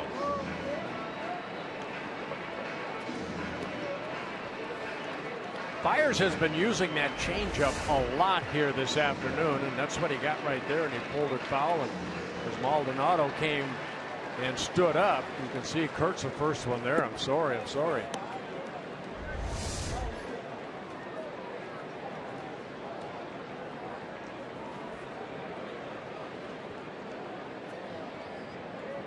2-2 to Suzuki. He's having quite a battle here with Fyers at least a little bit distracted by Dozier at first base.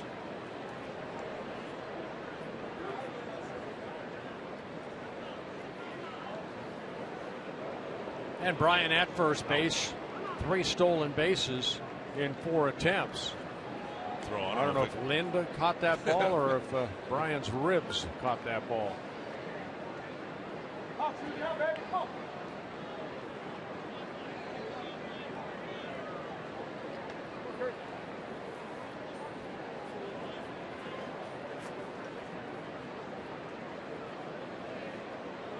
Fyers really slowing down his pace with men on base.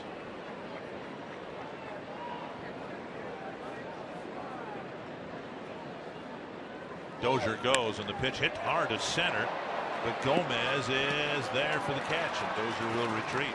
What a bat for Suzuki, and he hit it hard, just no payoff at the end. 1 down, that'll bring up Mauer. Join us June 19th on a Fireworks Friday. The Twins taking on the Cubs, presented by Gillette Children's Specialty Healthcare. The first 10,000 fans will get a Paul Molitor bobblehead, courtesy of select Heartland Chevy dealers. Go to twinsbaseball.com/tickets to get your tickets. It's Father's Day weekend. Yeah, Fyers with 84 pitches, 16 pitches used already in this inning, and Dozier got a base hit, and then that fly ball to Suzuki. Bowers hit a couple of balls hard up the middle, both of them picked off by Segura. Ball 1.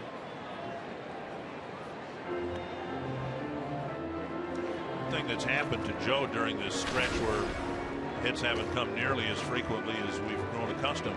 He also hasn't walked much. struck out 36 times and only walked 18 times. Just to walk more than he struck out. Right.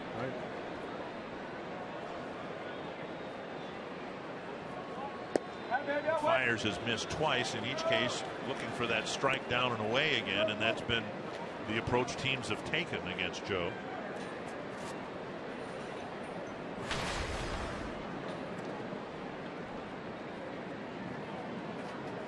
Great numbers in interleague play for Joe Mauer.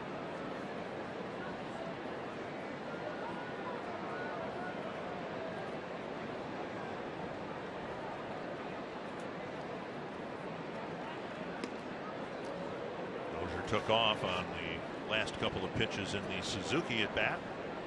I know the fans want to see the Brewers here, but what do you think about interleague play, Dick? Are you say, hey, enough is enough of this?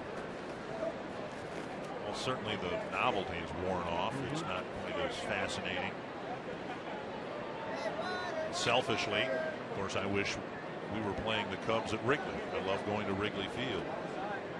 I'm sure National League teams love the occasion to go to Fenway Park, the historic ballparks.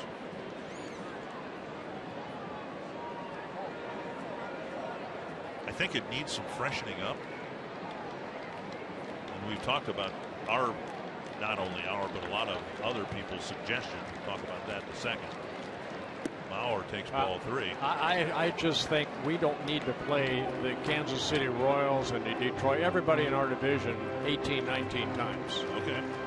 Yeah, I think, if they want to keep interleague play, if the fans have shown that they really like it, then you keep it, but to eliminate some of the games within your division so the Yankees can come here twice, we can go there twice, and so on.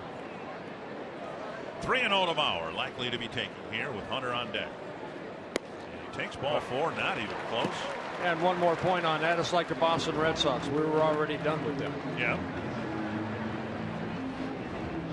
Now, Rick Craddock's the pitching coach, will come to the mound. Yeah, third walk for Fiers. To freshen it up, to give it a little bit of a different look, it would seem to be easy. Just let the visiting team play by their rules and let Twins fans here watch the pitchers hit, which is something they don't get a chance to do. And that would be an easy way to freshen it up and try it for 3 to 5 years and see if that gives fans a little element of interest that they haven't had before. Well, as Commissioner Bud Selig that kind of brought this together. Now with a new commissioner, you wonder if there is talk about that, but we'll wait and see. For right now, it is what it is. First and second, one down. Hunter at the plate. Hunter walked and scored in the second, hit a fly ball to left in the third. Of course, in this instance, that would mean that Torrey Hunter wouldn't be the designated hitter. There wouldn't be a DH in this game. If he played at all, it would be in right field. That would mean Mike Pelfrey would have to hit? Yes, he's 2 for 2. He's leading the team in hitting.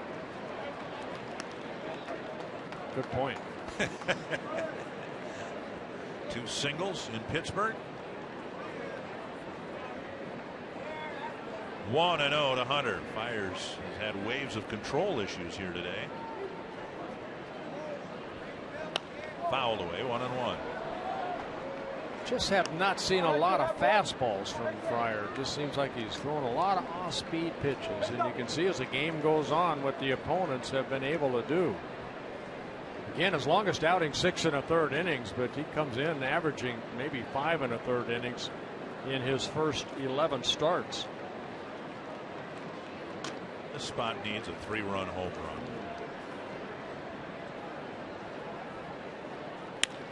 Base hit to left. Dozier to third. They're going to hold him there. Several hop throw on target from Parra. Not a 3-run home run, but now they're loaded up for Rosario. Yeah, Torrey getting a pitch up, lining it in the left field, and Parra did a good job of charging the ball, and that keeps Dozier at third base. Little cutter, slider that Torrey hit sharply for his first hit.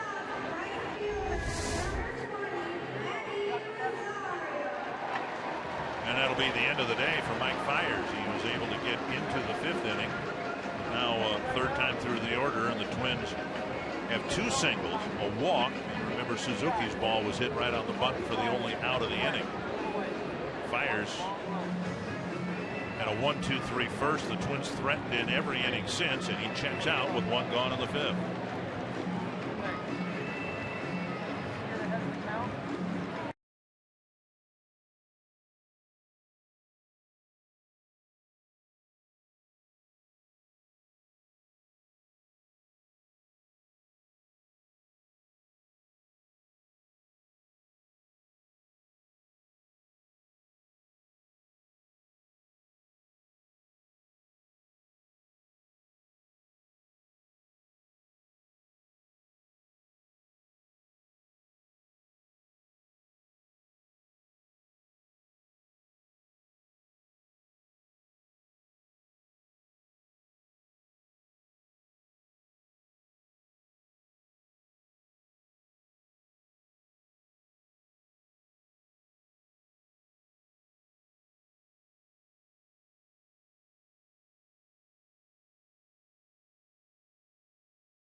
I'm a Milwaukee Brewer. Baseball in this city is important to me. I feel a responsibility for it. Being connected to the Twins organization as a player, as a coach, and now having an opportunity to manage is pretty special for me. Both the managers in this game, former Brewers, and the Brewers side of things, Craig Counsell remembers way back when he was a little kid, getting to know Paul Molitor when he was a member of the Brewers. I mean, I've known Paul since I was a kid. I mean, I used to go to his house when I was, you know, he was playing, and my dad worked for the Brewers, and our families were actually pretty close. So I spent a lot of time with him, and it's you know, it's kind of a cool weekend for me just to know that he's in the other dugout. Always fun when these teams get together for the fans, and obviously with these two managers having the background they have, extra special for both of them here this weekend at Target Field, guys. Absolutely. Craig Counsell's dad was the community relations director for the Brewers for many years, and now Neil Kotz comes in to pitch to Eddie Rosario. Yeah, making his 24th relief appearance for Kotz. Swing and a foul, 1 strike. 22 hits allowed in the 23 innings. Only 6 walks, 1 intentional with 25 strikeouts. Kotz in his first season with the Brewers. Last couple with the Texas Rangers. Big spot for the rookie here. He's been advertised as a guy who loves to be in run-producing at-bats. 2 swinging strikes, 0-2. He's more than held his own against left-handed pitching coming into this game. 6 hits, 19 at-bats, including a home run. His first pitch, first at-bat home run was against a lefty. 1 out and the bases loaded. The Twins have misfired in so many scoring chances over this past week. And now outside 1-2. Hard breaking ball down and away.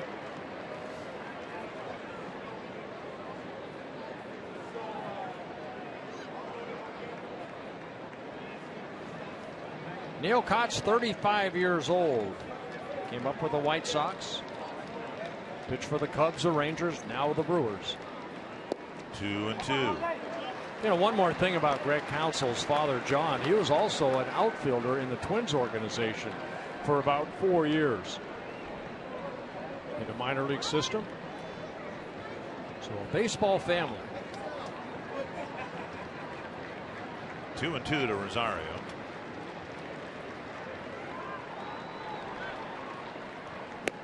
And a breaking ball left up, and Rosario swings through it. 2 down. Kotz comes in and picks up a big strikeout. It's almost like a cut fastball. A high breaking ball. Rosario kind of pulls out right here. Brewers playing a man short in their bullpen with Will Smith serving his suspension, a 6-game suspension. Originally it was 8, reduced to 6, and that suspension started on Friday. So Kotz is the only lefty they have out in the bullpen, brought into a key spot here in the 5th. Fox Tracks presented by Dodge. Escobar takes a fastball and strike 1. Towards the end of May, the Twins would score early and then have scoring threats in middle innings and not capitalize, and a couple of times it cost them ball games. They have one more opportunity here to cash in the 5th. Foul back, 2 strikes.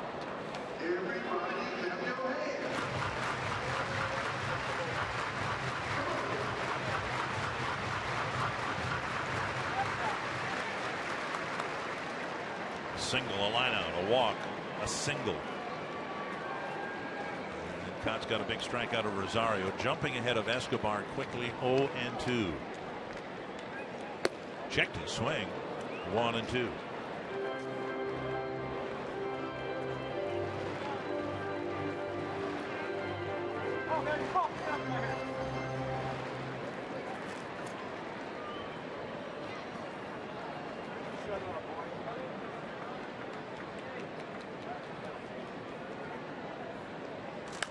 Lifted down the right field line, back into the seats. Baltimore's leading Cleveland 6-1, but the Indians have a big threat going in the bottom of the 7th. Kansas City with a lead in their game.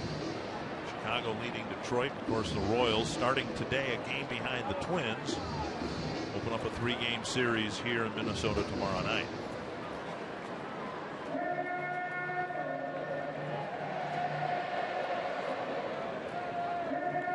Tigers now jumped ahead of the White Sox 5-4. 1-2 to Escobar.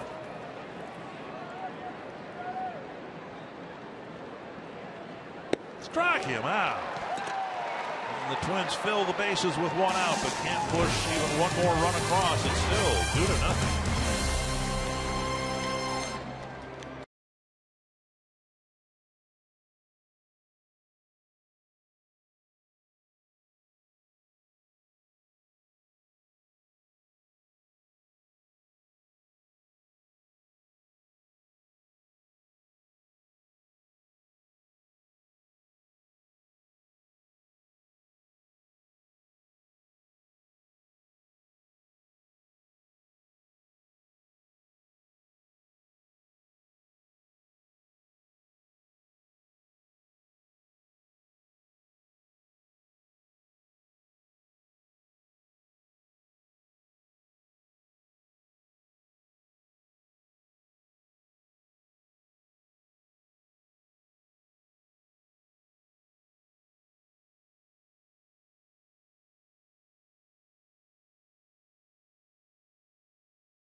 With 5 shutout innings, he's got a 2-0 lead. Well, he has given up 5 hits, a single in each inning, but he's had the help of a couple double plays turned behind him. No walks in a ball game, 6 strikeouts.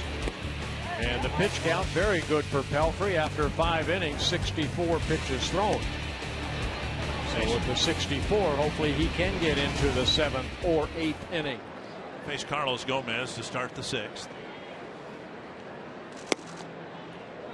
Missing down and away. Pelfrey hit the spot he wanted to, but it's ball 1.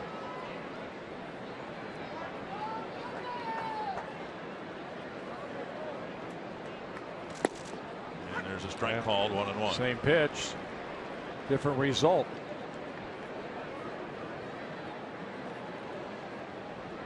Gomez hit a chopper. Dozier turned in a fine play to throw him out in the first, and then Gomez struck out in the third. Getting out of the way, and the bunt hooking foul. Gomez didn't really square to bunt, but he got in position to bunt, and then that fastball ran in, almost hit him in the belt buckle. Sometimes you wonder how hitters can get at least a bat on it, the barrel of the bat. He did. Right there, and tried to get out of the way in case that ball came up and hit him if he was out of the batter's box, but it rolls foul. See what Now, Pelfrey gives him. Goes something just on the other side of the plate. Struck him out last time. Ooh. Just missed the outside corner with a sizzling 96 mile per hour fastball. Tell you what, he's 6'7", about 250. Mike Pelfrey does a good job of balance point and then utilizes that pitching rubber to drive off. Good arm angle at 6'7". Now change up missing, 3-2. No walks for Pelfrey. 5 scattered singles. 1 in each inning. Can't scatter him any better than that. Again, a hard guy to walk right here in Gomez. See what they throw. 3-2. Chopper to the right side. Dozier to Bauer. One away. Threw him a fastball. Gomez beat it into the ground for the first out. And now Jonathan Lucroy. Big Mike needs a 1-2-3 inning right here. He has not had one yet. Well, he had a very quick, though, 5th inning. How many pitches did he throw in that 5th inning? 10. 10 Total pitches. 10. Yep. Yeah, pitch count's been good. 15, 12, 11, 16, and 10. There they are. 70 total so far. Pelfrey pitching now the way the Twins hoped he would 2 years ago. And then last year, of course, they re-signed him to a 2-year deal, and he had more arm issues and had to get that taken care of. Right now, his earned run average stands at 2.38. That would put him 4th in the American League, behind Sonny Gray, Dallas Keuchel, and Chris Archer. That's pretty good company. That is very good company. 1-1 to Lucroy.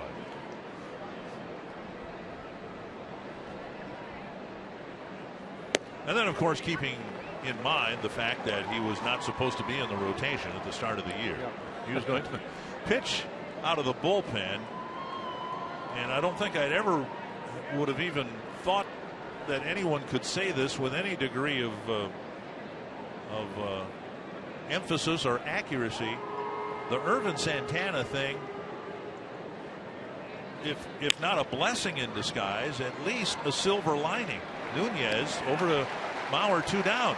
I mean, if Santana's not suspended, Pelfrey's in the bullpen to start the season, and who knows where he's at this point. He might be traded at this point. Mike wanted to start, and you know, in retrospect, I'm sure he regrets. He went public with his displeasure with the decision, and you know, he wanted to start. He might have secretly told Terry Ryan, look, get me out of here because you don't have plans for me. And now look where he is. Well, he wants to get back to where he was. His best season with the Mets came in 2010 when he was 15-9. There's a ball hit to the gap by Braun, and it will get far enough into the gap for Braun to try for second. Hicks's throw not in time. It's a 2-out double. Good strong throw by Aaron Hicks, but Braun, who had struck out his 2 previous at-bats against Mike Pelfrey, says, I'm not staying around for strike 2 because he's going to strike me out. I'll jump on that first pitch. And the first extra base hit for the Brewers is a double by Ryan Braun, his 7th double of the year. Off-speed pitch is kind of hanging in the middle of the plate. Braun gets the first extra base hit, so the Brewers now have 6 hits, 1 in each inning. Lind has one of them, a 1-out single in the 4th.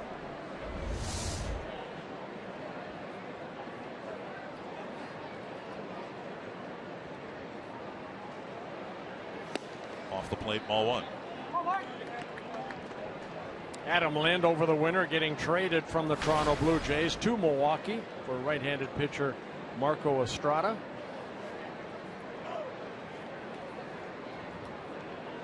Nine seasons with the Blue Jays, a career .273 hitter. 146 home runs coming into the year. Change up low 2-0. Had a great night a couple nights ago here on Friday. Lynn drove in 6 runs on 3 hits. Big 3-run home run coming off of Kyle Gibson.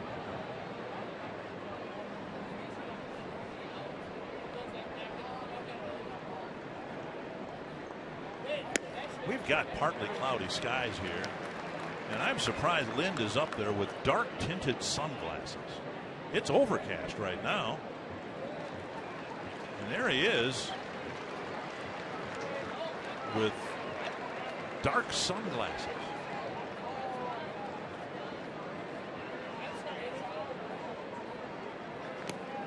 And Suzuki can't get enough of it to keep Braun from going to third. 3-1. Yeah, the ball down gets away from Kurt Suzuki. It'll be a wild pitch charged to Pelfrey. For Mike Pelfrey, his 3rd wild pitch of the year. That's one that Kurt would probably feel bad about, that he didn't do a better job of blocking it, but it is a wild pitch.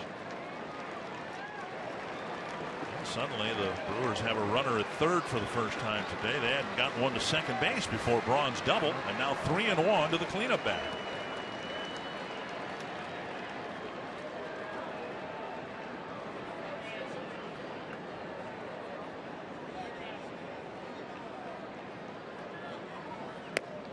Walk puts him aboard. That brings up Ramirez. Well, first walk for Pelfrey, but when you fall behind on a guy that can hit it out of the ballpark, you want to be careful, and there are 2 outs. You don't want to make a mistake right there and feed him a fastball, because he has the power to tie the game. This guy has the power to put the Brewers in front. Ramirez, a single and a strikeout so far against Pelfrey. Now 80 pitches.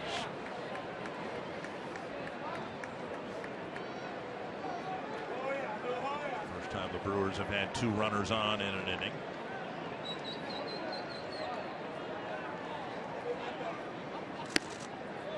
Up and in, missing ball 1.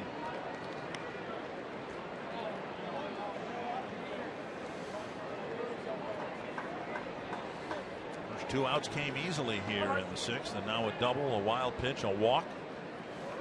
Yeah, a lot of home runs hit in his career by Ramirez, 375 total.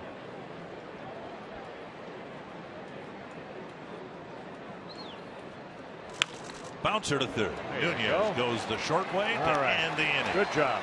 6 shutout innings for Mike Pelfrey and a 2-0 Twins lead.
is presented by Toyota. See where Toyota takes you. Test drive one at your local Toyota dealer. Toyota, let's go places. And by Sanford Orthopedics and Sports Medicine, for the everyday competitor in all of us.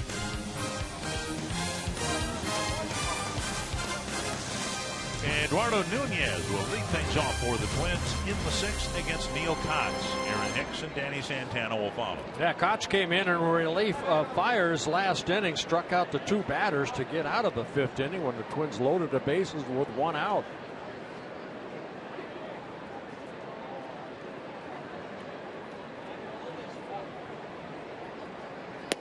Kotz will face a right-handed batter, a switch hitter, and another right-handed batter if it goes that far here in the 6th. Activity in the Brewer bullpen. Twins bullpen still pretty quiet. Outside, 1-1.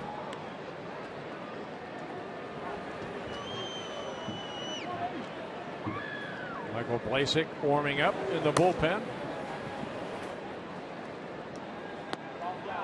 Rangers have tied the Royals 3-3 in the 7th. Kotz went through the Tommy John surgery, ended up missing all of 2010 and 11.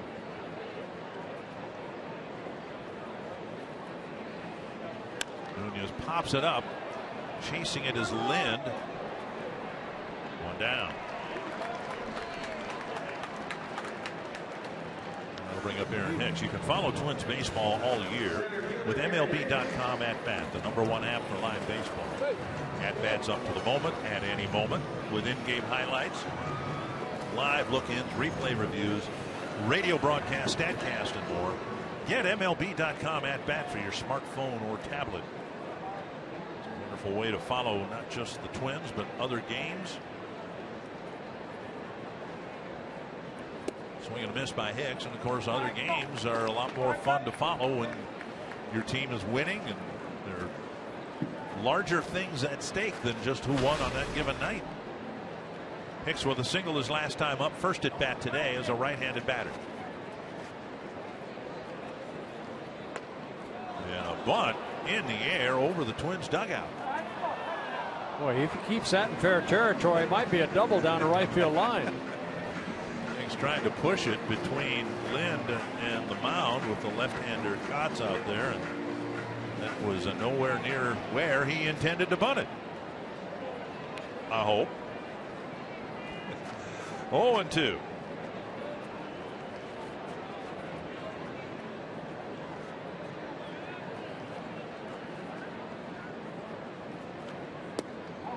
Down and in.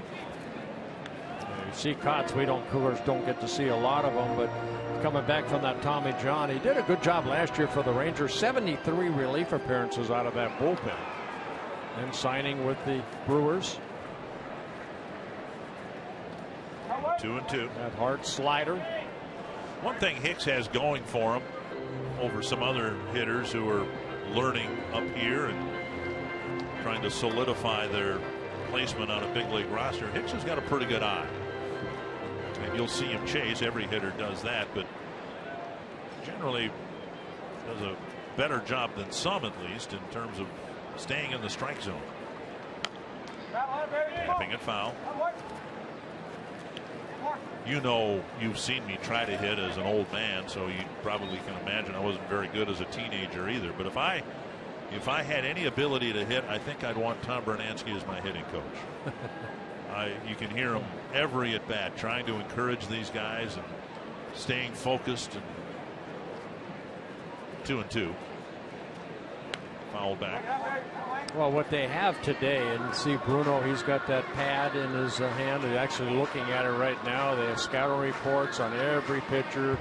What, say, Kotz would throw in a 2-2 count over a 3-2 count. And it's 2-2 right now. Hicks has fouled off some 2-strike pitches. And he takes a close pitch down low for ball 3. Good take right there by Hicks on that little breaking ball. Santana on deck. Twins have had at least one base runner. In fact, they've had at least 2 base runners on in every inning but the first inning.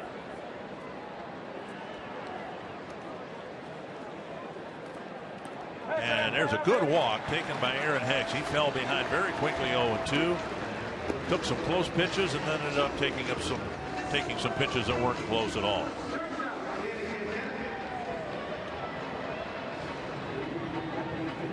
So Hicks is aboard with 1 out, and now Santana. And this is a side of the plate that Santana has done a little better job of, hitting as a right-handed hitter. Hicks 5 for 6 in stolen bases. Santana didn't play Friday.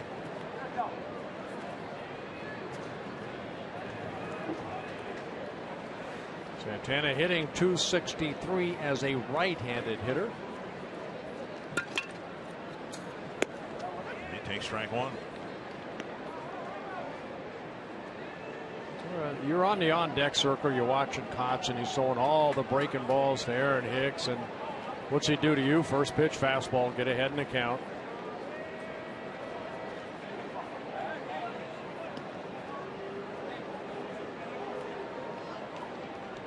That's where, when you're on the on-deck circle like Dozier is right there, you watch what that pitcher throws. You can kind of see the velocity that he has too. A little closer look.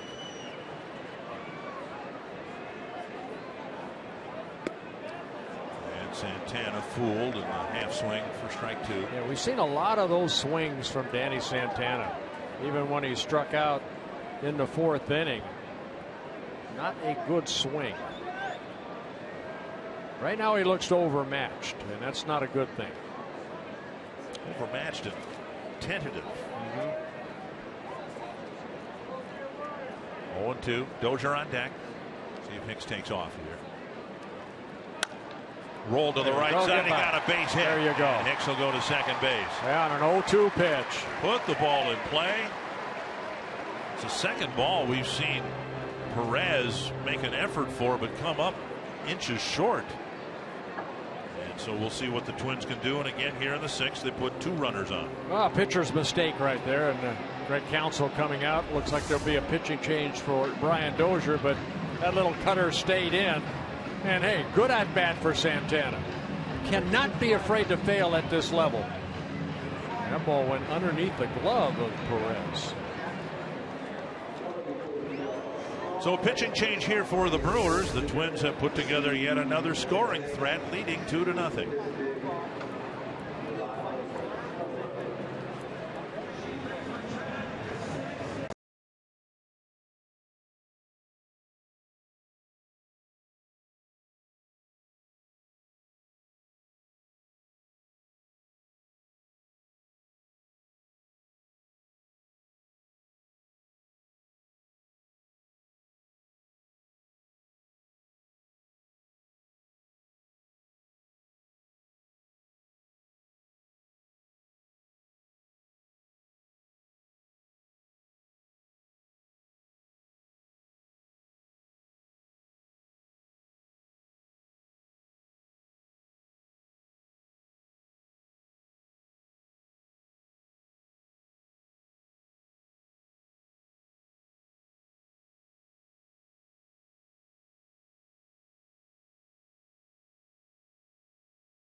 He is the Minnesota Twins' pretty boy.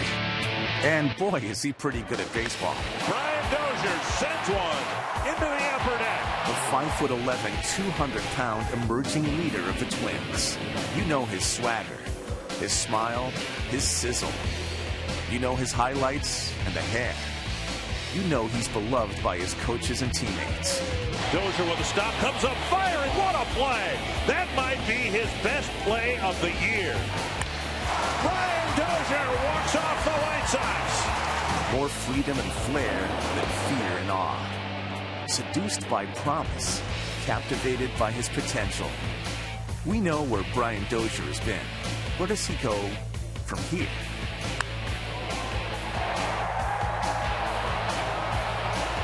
And it'll be Brian Dozier with 2 men on and 1 out. Facing a guy who's been a part of a really good Milwaukee bullpen, Michael Blazek. Yeah, Blazek, he has been outstanding. Only 16 hits allowed in 29 1/3 innings, 27 strikeouts. He has all 4 pitches, good fastball, curveball, slider, changeup. In his 3rd season with the Brewers.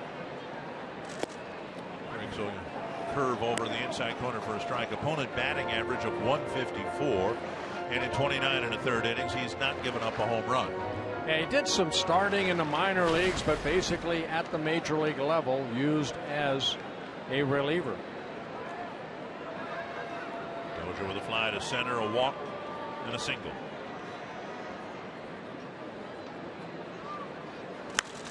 Big pop-up, infield fly rule should be called.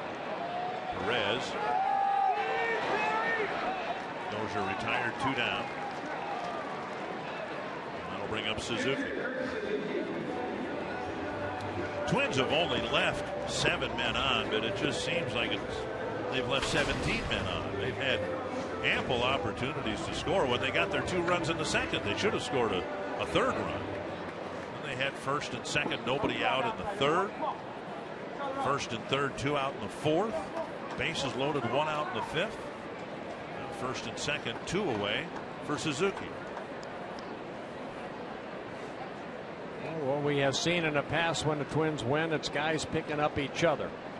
See if Kurt Suzuki can pick up Dozier. Breaking ball with Suzuki ducking away, a called strike 1.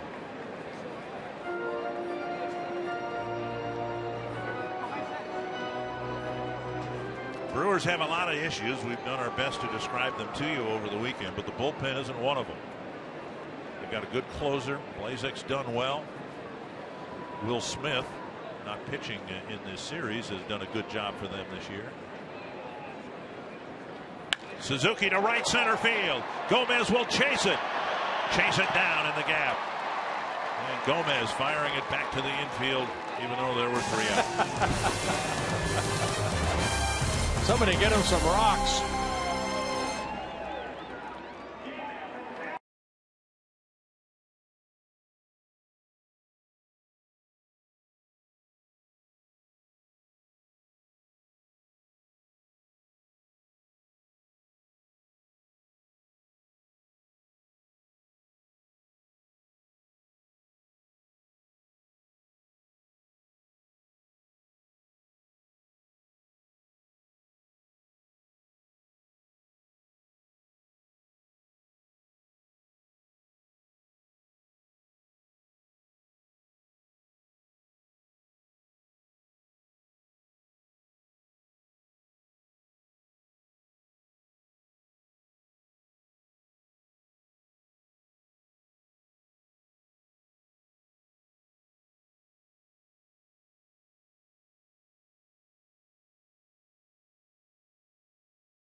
And casino story of the game, this time the Twins scoring early. Yeah, Twins put 2 on the board in the 2nd inning, and they kind of jumped on Byers after a walk to Hunter. Rosario with an RBI double. Next pitch, Escobar with an RBI triple. That's the scoring, and Mike Pelfrey has held that 2-0 lead for 6 shutout innings. No walks, 1 walk, 6 strikeouts for Mike Pelfrey. Exactly what the doctor ordered. Give me some good zeros on the board. And Pelfrey, who's making his 11th start in 5 of the first 10, he's gone at least 7 innings. So He's trying to get through 7 here right now at 83 pitches. Parra, Segura, Maldonado will face him here in the 7th. Ball 1. The Blue Jays came back at the end, walked off the Astros. So if the Twins win this game today, they'll have the best record in the American League. 1-0 to Parra. Struck out twice against Pelfrey. That's to left and down for a hit. Another leadoff single. Brewers have gotten a leadoff single in 4 different innings. Well, they've had a hit every inning, but Pelfrey's been able to get out of it without any further damage. A couple double plays turned behind him. Segura singled to lead off the 5th and was doubled up. Pelfrey's got 2 ground ball double plays. He started one himself back in the 3rd inning. Santana started one in the 5th.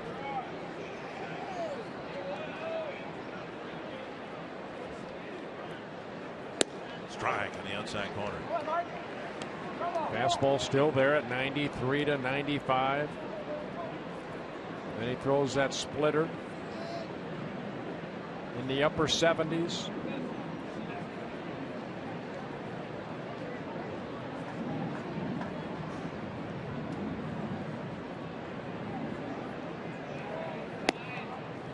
Off the plate, 1-1. Brewers have gotten big hits at the end of the first 2 games of this series. That's why they've won. Twins were tied at 5 with a comeback of their own on Friday, but then the Brewers got the big hits in the last 3 innings. And again yesterday, the Brewers were able to get some big hits to pull out the win. And that's the way the game is played sometimes, on momentum. You know, they've done it the first 2 times. They have the confidence. Hey, it's a 2-0 ball game. Let's go. We did it the last couple days. Let's do it again. There's that power of positive thinking. Fouled away, 1-2. When you score early and score late, as the Brewers have done in this series, you should win. So far, they haven't scored at all. Yeah, Segura, a lot like Gomez, he does not strike out much. Excuse me, he doesn't walk much. Only 6 walks in 164 at bats. He doesn't strike out as much as Gomez. See if Pelfrey can get his 7th strikeout here. Fouled away.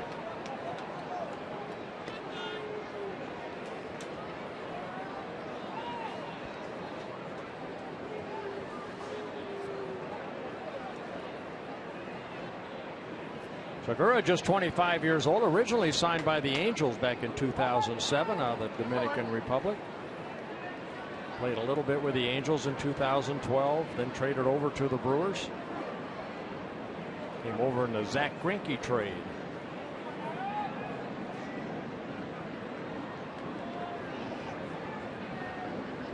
Suzuki spending a lot of time looking in the dugout.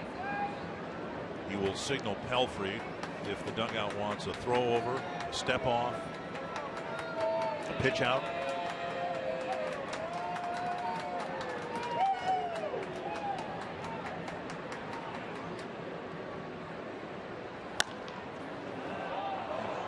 Trying to gain on that right field foul line. He's getting closer to it. 3 fouls hit off that way. Yeah, and Parra at first base is not a base stealing threat, but what he can do in good speed, if the ball is hitting the gap, he can go from first to third.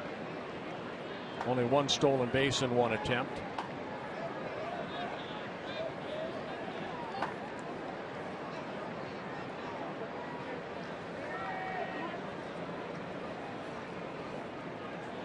To center.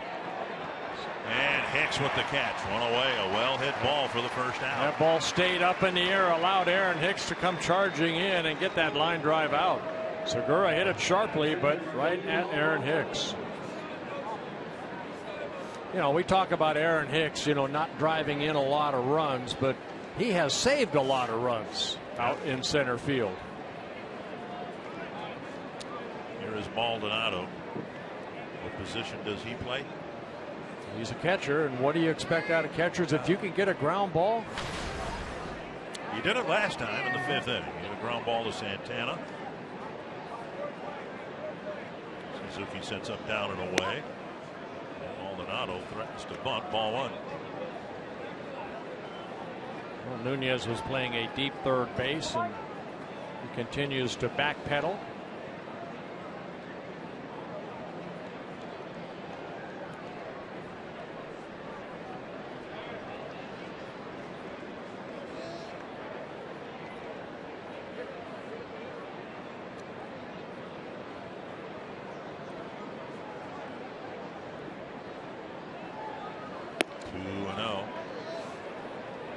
Maldonado, 28 years old, from Puerto Rico. He does have some pop in his bat in his 5th season with the Brewers as a backup catcher to Jonathan Lucroy.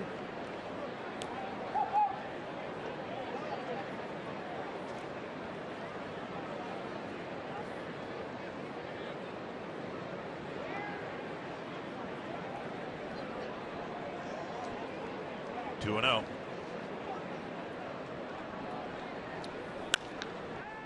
Maldonado, as we said, he's got some power. He's a big man, and so you do need to be aware of his power. Pelfrey trying to pitch around it. Big swing and a foul. 2-1.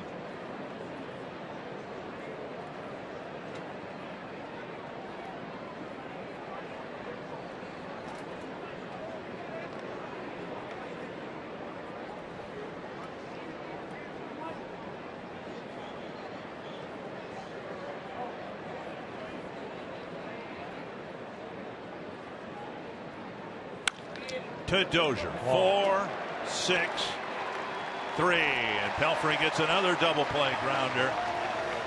He has an ERA of 2.32. Among the best in the American League. And on a day when the Twins had needed him to go 7, he not only has gone 7, but he's pitched 7 shutout innings. Now we bring you God Bless America.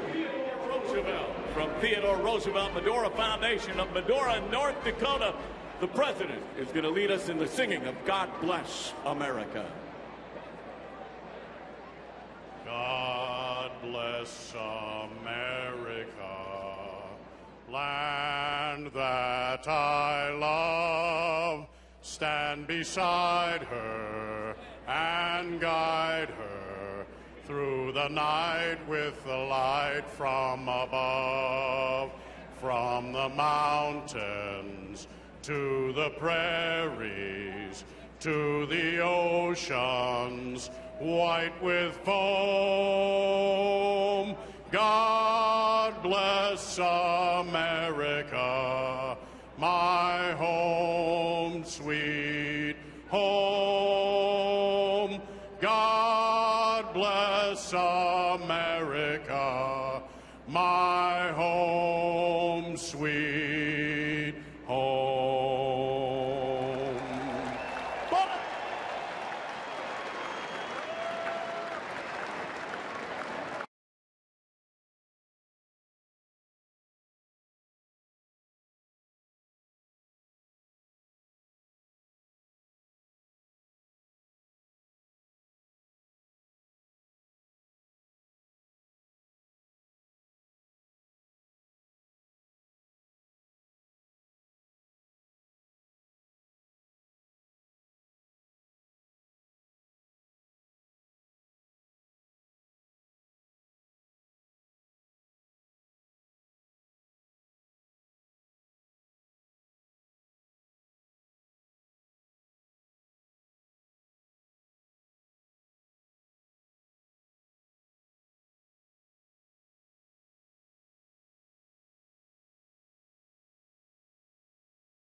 We are Minnesota. An extra base hit for Bauer.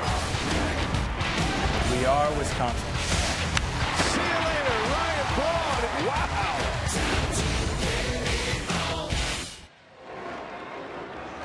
Two to nothing, Twins in front. Pelfrey has been superb here today. We'll see if the Twins can add a little cushion to a 2-0 lead. The 3, 4, and 5 batters, Bauer, Hunter, and Rosario will bat. Yeah, Twins right now only 2 for 11 with runners in scoring position here this afternoon. So they've had opportunities to extend that lead. They've been unsuccessful in the attempt.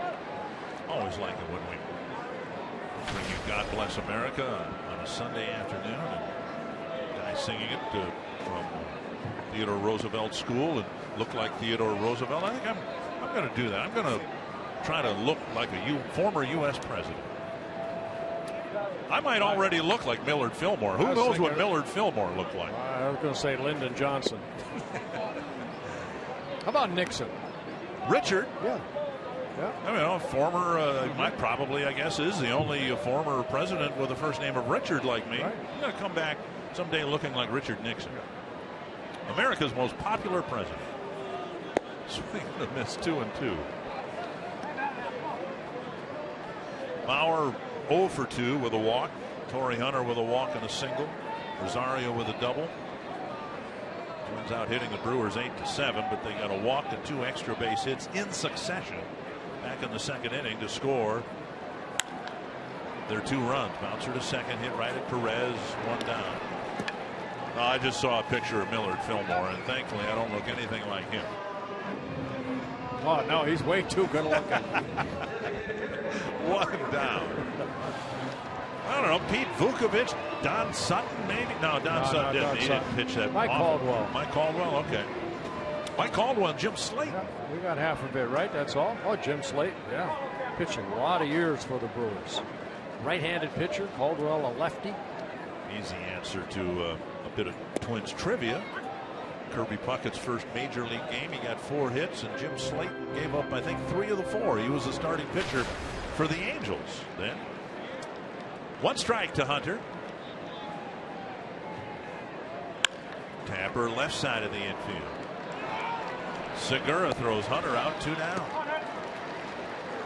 This copyrighted telecast presented by the authority of the Minnesota Twins and may not be reproduced or retransmitted in any form, and the accounts and descriptions of this game may not be disseminated without the express written consent of the Minnesota Twins.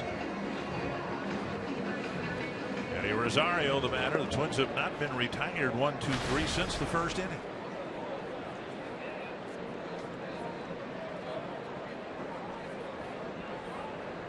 Yeah, that's the only inning that either side has been retired. Right. 1-2-3. Pelfrey's given up 7 hits, but he's scattered 7 hits, 1 each inning.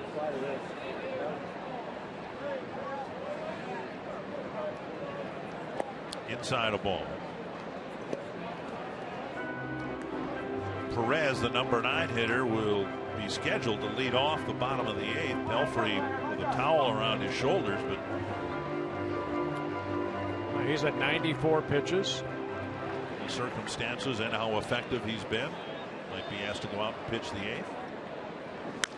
Back to the mound. The Twins in their half of the 7th go down very quickly. It's 2-0 as we go to the 8th.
Hanneman with a Mall of America Studio Sports Update.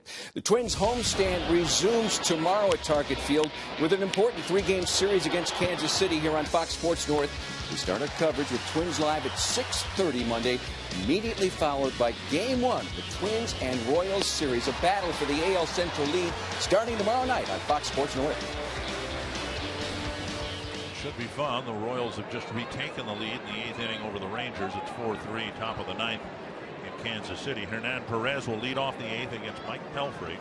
Now the bullpen door is still open, so we'll wait till they close that. Yeah, hopefully they'll leave it closed throughout this inning. Mike Pelfrey trying to pitch 8 innings for the first time this year. Shane Robinson taking over for Escobar in left field. Down and away, ball 1. Perez has picked up a single. A line drive single up the middle, and then he also lined out to Hicks in center field in the 5th, so he's hit the ball hard twice. Strike on the outside corner. Perez looks away. Yeah, there's only been 2 Twin starters that have been able to pitch at least 8 innings in this so far this year. Phil Hughes 1 time, and Kyle Gibson a couple times went 8 innings. Pelfrey trying to join that group. Driven foul. In the case of Gibson, his was an 8-inning complete game loss in Seattle. Gibson and Trevor May. 1-2 to Perez. Twins had just the 1 complete game, and it was an 8-inning loss. Actually, that was Phil Hughes that lost to Fernandez. Isn't that what I said? Yeah, you said Gibson. No, I got a shot at Gibson on TV. Oh, okay. I tried to identify him. It was Phil Hughes. Hughes is the guy who pitched the complete game. Yeah. That's when both pitchers pitched complete games. Whoa. 2-2 to the leadoff man in the 8th. Check swing, 3-2. Now the American League at that point, this was what, late April, had 1 complete game in all the games played up to that point, and both pitchers in that game pitched a complete game. Gomez on deck. Unheard of.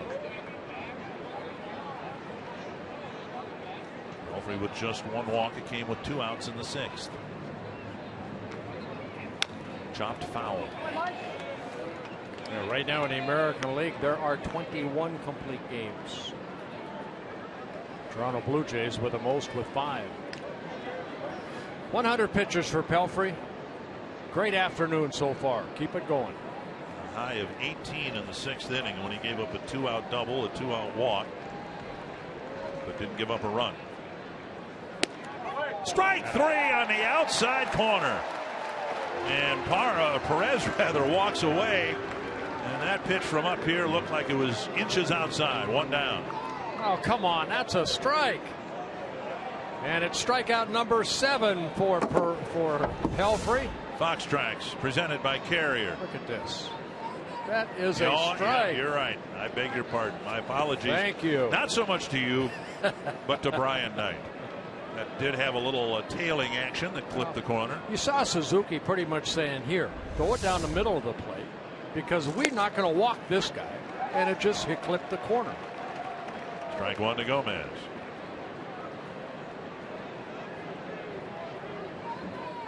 Pelfrey tying a season high in strikeouts was 7. He has a career high 8 strikeouts when he was with the Mets. Lazy fly to left. Shane Robinson out there now. He makes the catch on number 2. And for health injury report, Daniel Murphy with a strained left quad put on the disabled list, having a good year for the Mets.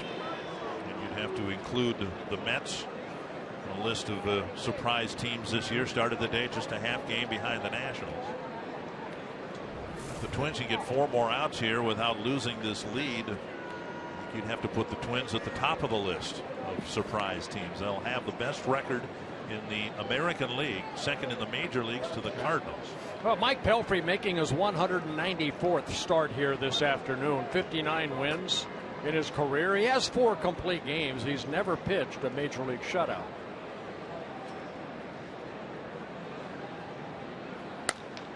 That is fair over the bag. And it'll be a single for Lucroy. Had a lot of sideways movement, but according to Vic Carapazza, it landed in fair territory and skipped over the bag as it went into foul territory. Yeah, Lucroy's first hit and the second batter of the ball game. He flared one into right field. See Neil Allen on the phone. See if both guys out there are loose.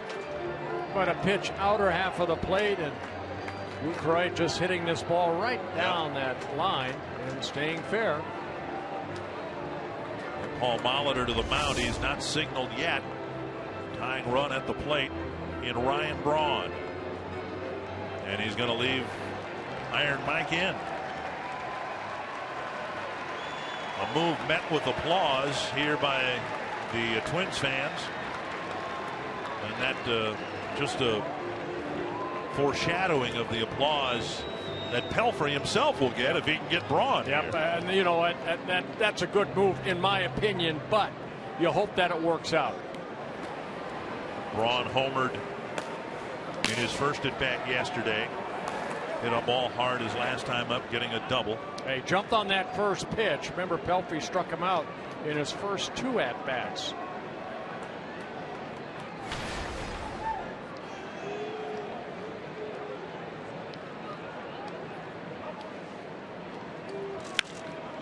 Catch it. What a catch by Nunez! Inning over. And Pelfrey waiting to give Nunez a fist pump. Mike Pelfrey with 8 shutout innings.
Nothing Twins lead. Well, the Twins put a couple runs on the board. Hunter's walked in the second inning.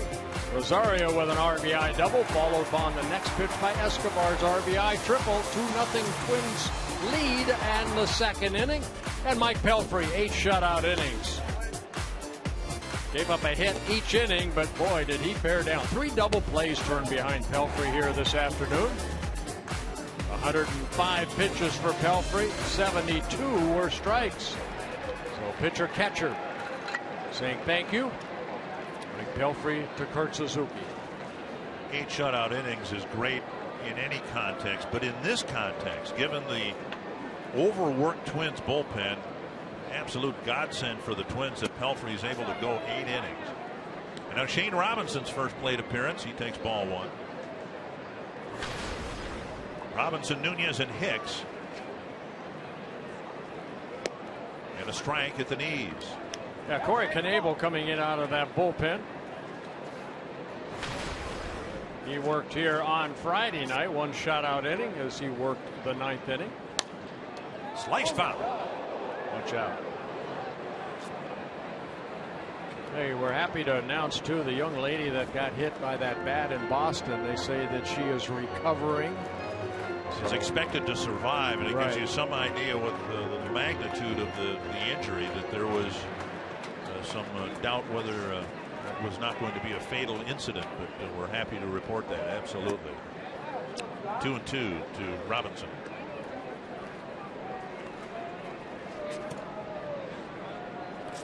Detroit beat the White Sox 6-4. Kansas City beat Texas 4-3. Toronto beat Houston 7-6. And Baltimore beat Cleveland 7-3. What all that means is if the Twins win today, they'll stay in first place in the division, a game over Kansas City. And we'll have the best record in the American League when that series with the Royals starts tomorrow night.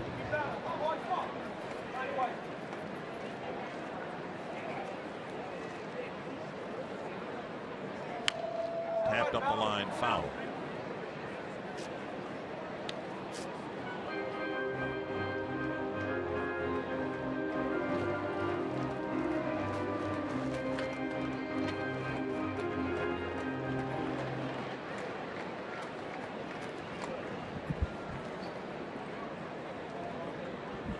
Up the middle. And Abel picks it off his chest, one down. And before Nunez hits, a limited number of season tickets are now available in the Delta Sky 360 Legends Club. Every home game is you can experience in the always comfortable Legends Club. Padded seats, unique food items, in-seat service, everything that makes the Delta Sky 360 Legends Club the perfect combination of luxury and baseball. You can learn more by visiting twinsbaseball.com or by calling 800-33-TWINS for Legends Club season ticket information. One gone here in the Twins' 8th, and now Nunez. Nunez with a 1-for-3 day, not involved in the scoring at all, but a leaping catch to take a double away from Ryan Braun and to keep the Brewers from scoring. I think we saw as high as he can jump. Under the glove, Segura made an effort for it. Nunez with a solid single to left. And that'll bring up Hicks. Hicks 1-for-2 with a walk. That surprised you? Here's Nunez with the dark glasses. I mean, right now you'd have to say it's cloudy. Well, a lot of times those glasses, I don't know the tint of those, but those look pretty dark. Those are the kind that I saw Lind wear. I see a lot of players wearing those yellow glasses too. Right. That seem to pick up. They say it picks up the seam of the baseball a little bit quicker or better. See, Lynn has them on right there. Both of them. Less of a puzzle for me in the field, but boy, at the plate when you're trying to see the ball and it's cloudy out and you're wearing sunglasses, that seems odd to me. There goes Nunez, and the pitch swung on and fouled back. Hicks got a pitch up and he tried to spin on it, hit his second home run, but he fouled it back. He had a good swing at that high fastball. Nunez had a pretty good jump off of first.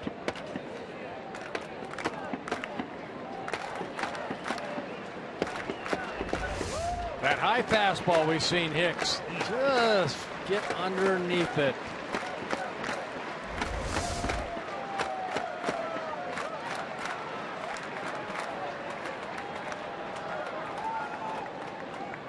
One strike to Hicks. Nunez this time doesn't go. The pitch is taken outside.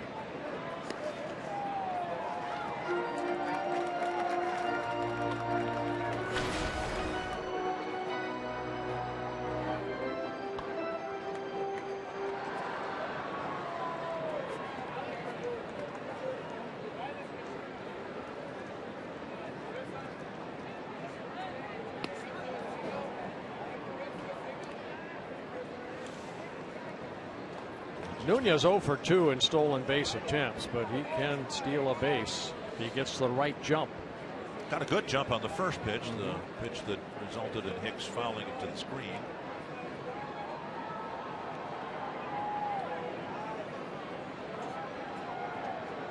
Nunez goes, and Hicks grounds it right to the first baseman. Nunez will advance to second with his helmet laying on the ground halfway between first and second. So a runner at second with 2 down, and Danny Santana will hit.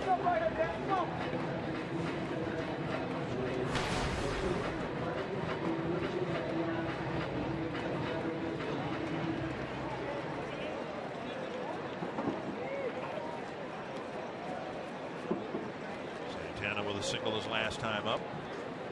Sneaking one under the glove of Hernan Perez.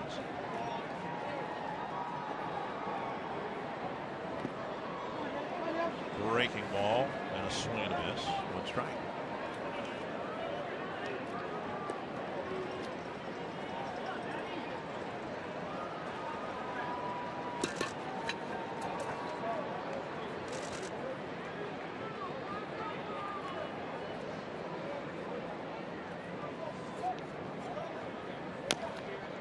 And chop foul, and Santana, where he has been seemingly in at least half his at-bats this year, in an 0-2 count. He got an 0-2 fastball and hit it into right field in the 6th inning, but that was as a right-handed hitter.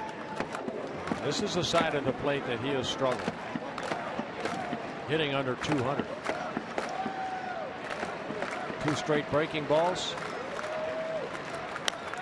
Tap to the right side. It's going to be trouble. And a good play by Perez. Glove to glove. Santana retired. It's a 2-0 lead for Glenn Perkins. Glenn Perkins. Been around for a little bit. Perk, close the door. He's a closer, and closers are crazy. Minnesota boy, great guy. Quality closer in the major leagues. He's a freak athlete, and he's left-handed. Whenever you have a guy like Glenn back there and doing his job, our bullpen's going to click like dominoes.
Perkins trying to save a 2-0 Twins lead. Adam Lind, the left-handed batter, to lead things off in the 9th. Well, Glenn 20 for 20 for save opportunities. Picked up his 20th save in Game 2 at Fenway Park.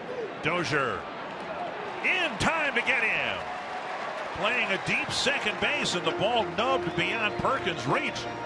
Dozier had to run in a significant amount of the infield to make a play. Well, you know what? I think he knew who was running, too. A lot of times he tried to barehand that and make the play like he did against Gomez to lead off the game. But Lind not as quick down that line, so Dozier using his glove and then a quick flip over to Mauer for the first out. 1 pitch, 1 out.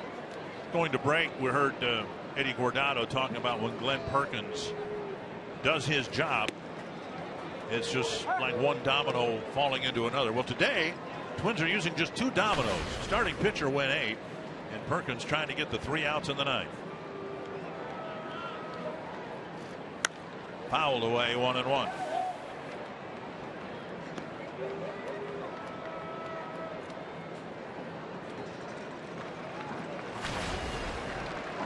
Perkins has averaged about a strikeout per innings pitched. 23 strikeouts, 26 innings. He's walked only 3.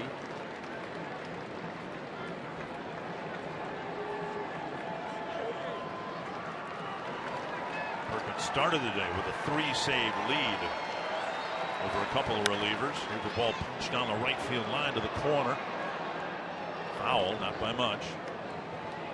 Andrew Miller and Houston Street each with 17 saves. And over in the National League, Trevor Rosenthal, the Cardinals, has 18. That ball slicing foul.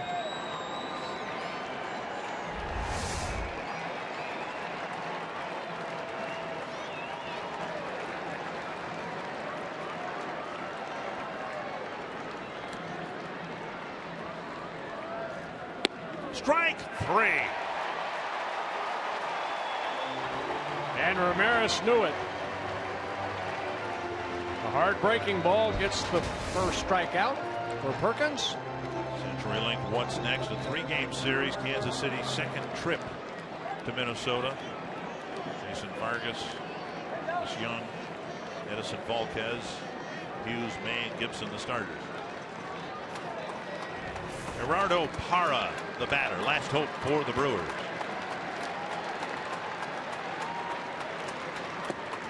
Slider and strike 1. Perkins said early in the season he just didn't have a good feel for his slider, and he's using it more and more and has been sharper and sharper with it.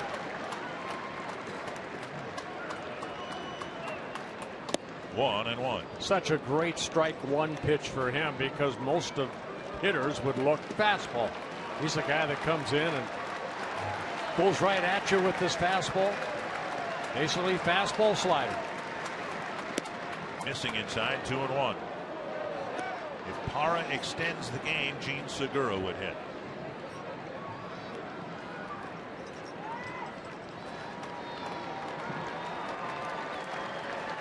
Now probably a fastball. 3-1. Missed up high with it.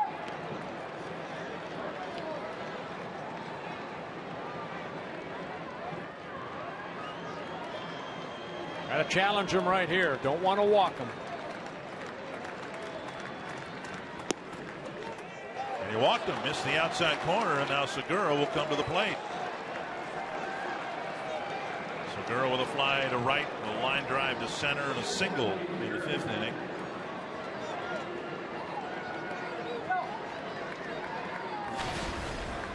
Segura has faced Perkins just 2 times. He's gotten a single and a walk. Segura started this series with a leadoff home run, the 3rd pitch of the game Friday. Down low, ball 1.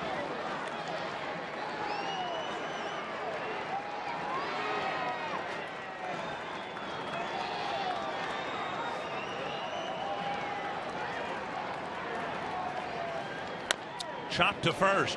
Mauer backpedals. Your Minnesota Twins have the best record in the American League. Anthony LaPanta, it took a while. The Twins finally beat the Brewers, but another ball game where they got enough run scoring early on to hold up at the end.